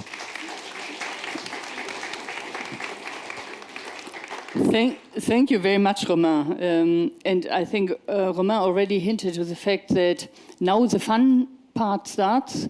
The organizers have a barbecue for you, but not only that. Despite the hot weather, they have music, live music, a band. And we very much hope there will be dance later. So enjoy very much your evening. As Romain said, tomorrow women will be in the spotlight of AI. So we meet here at 9, between 9 and 9:30. We start at 9:30. So if you're here earlier, you may get a coffee. Enjoy your evening. Thank you very much for being here.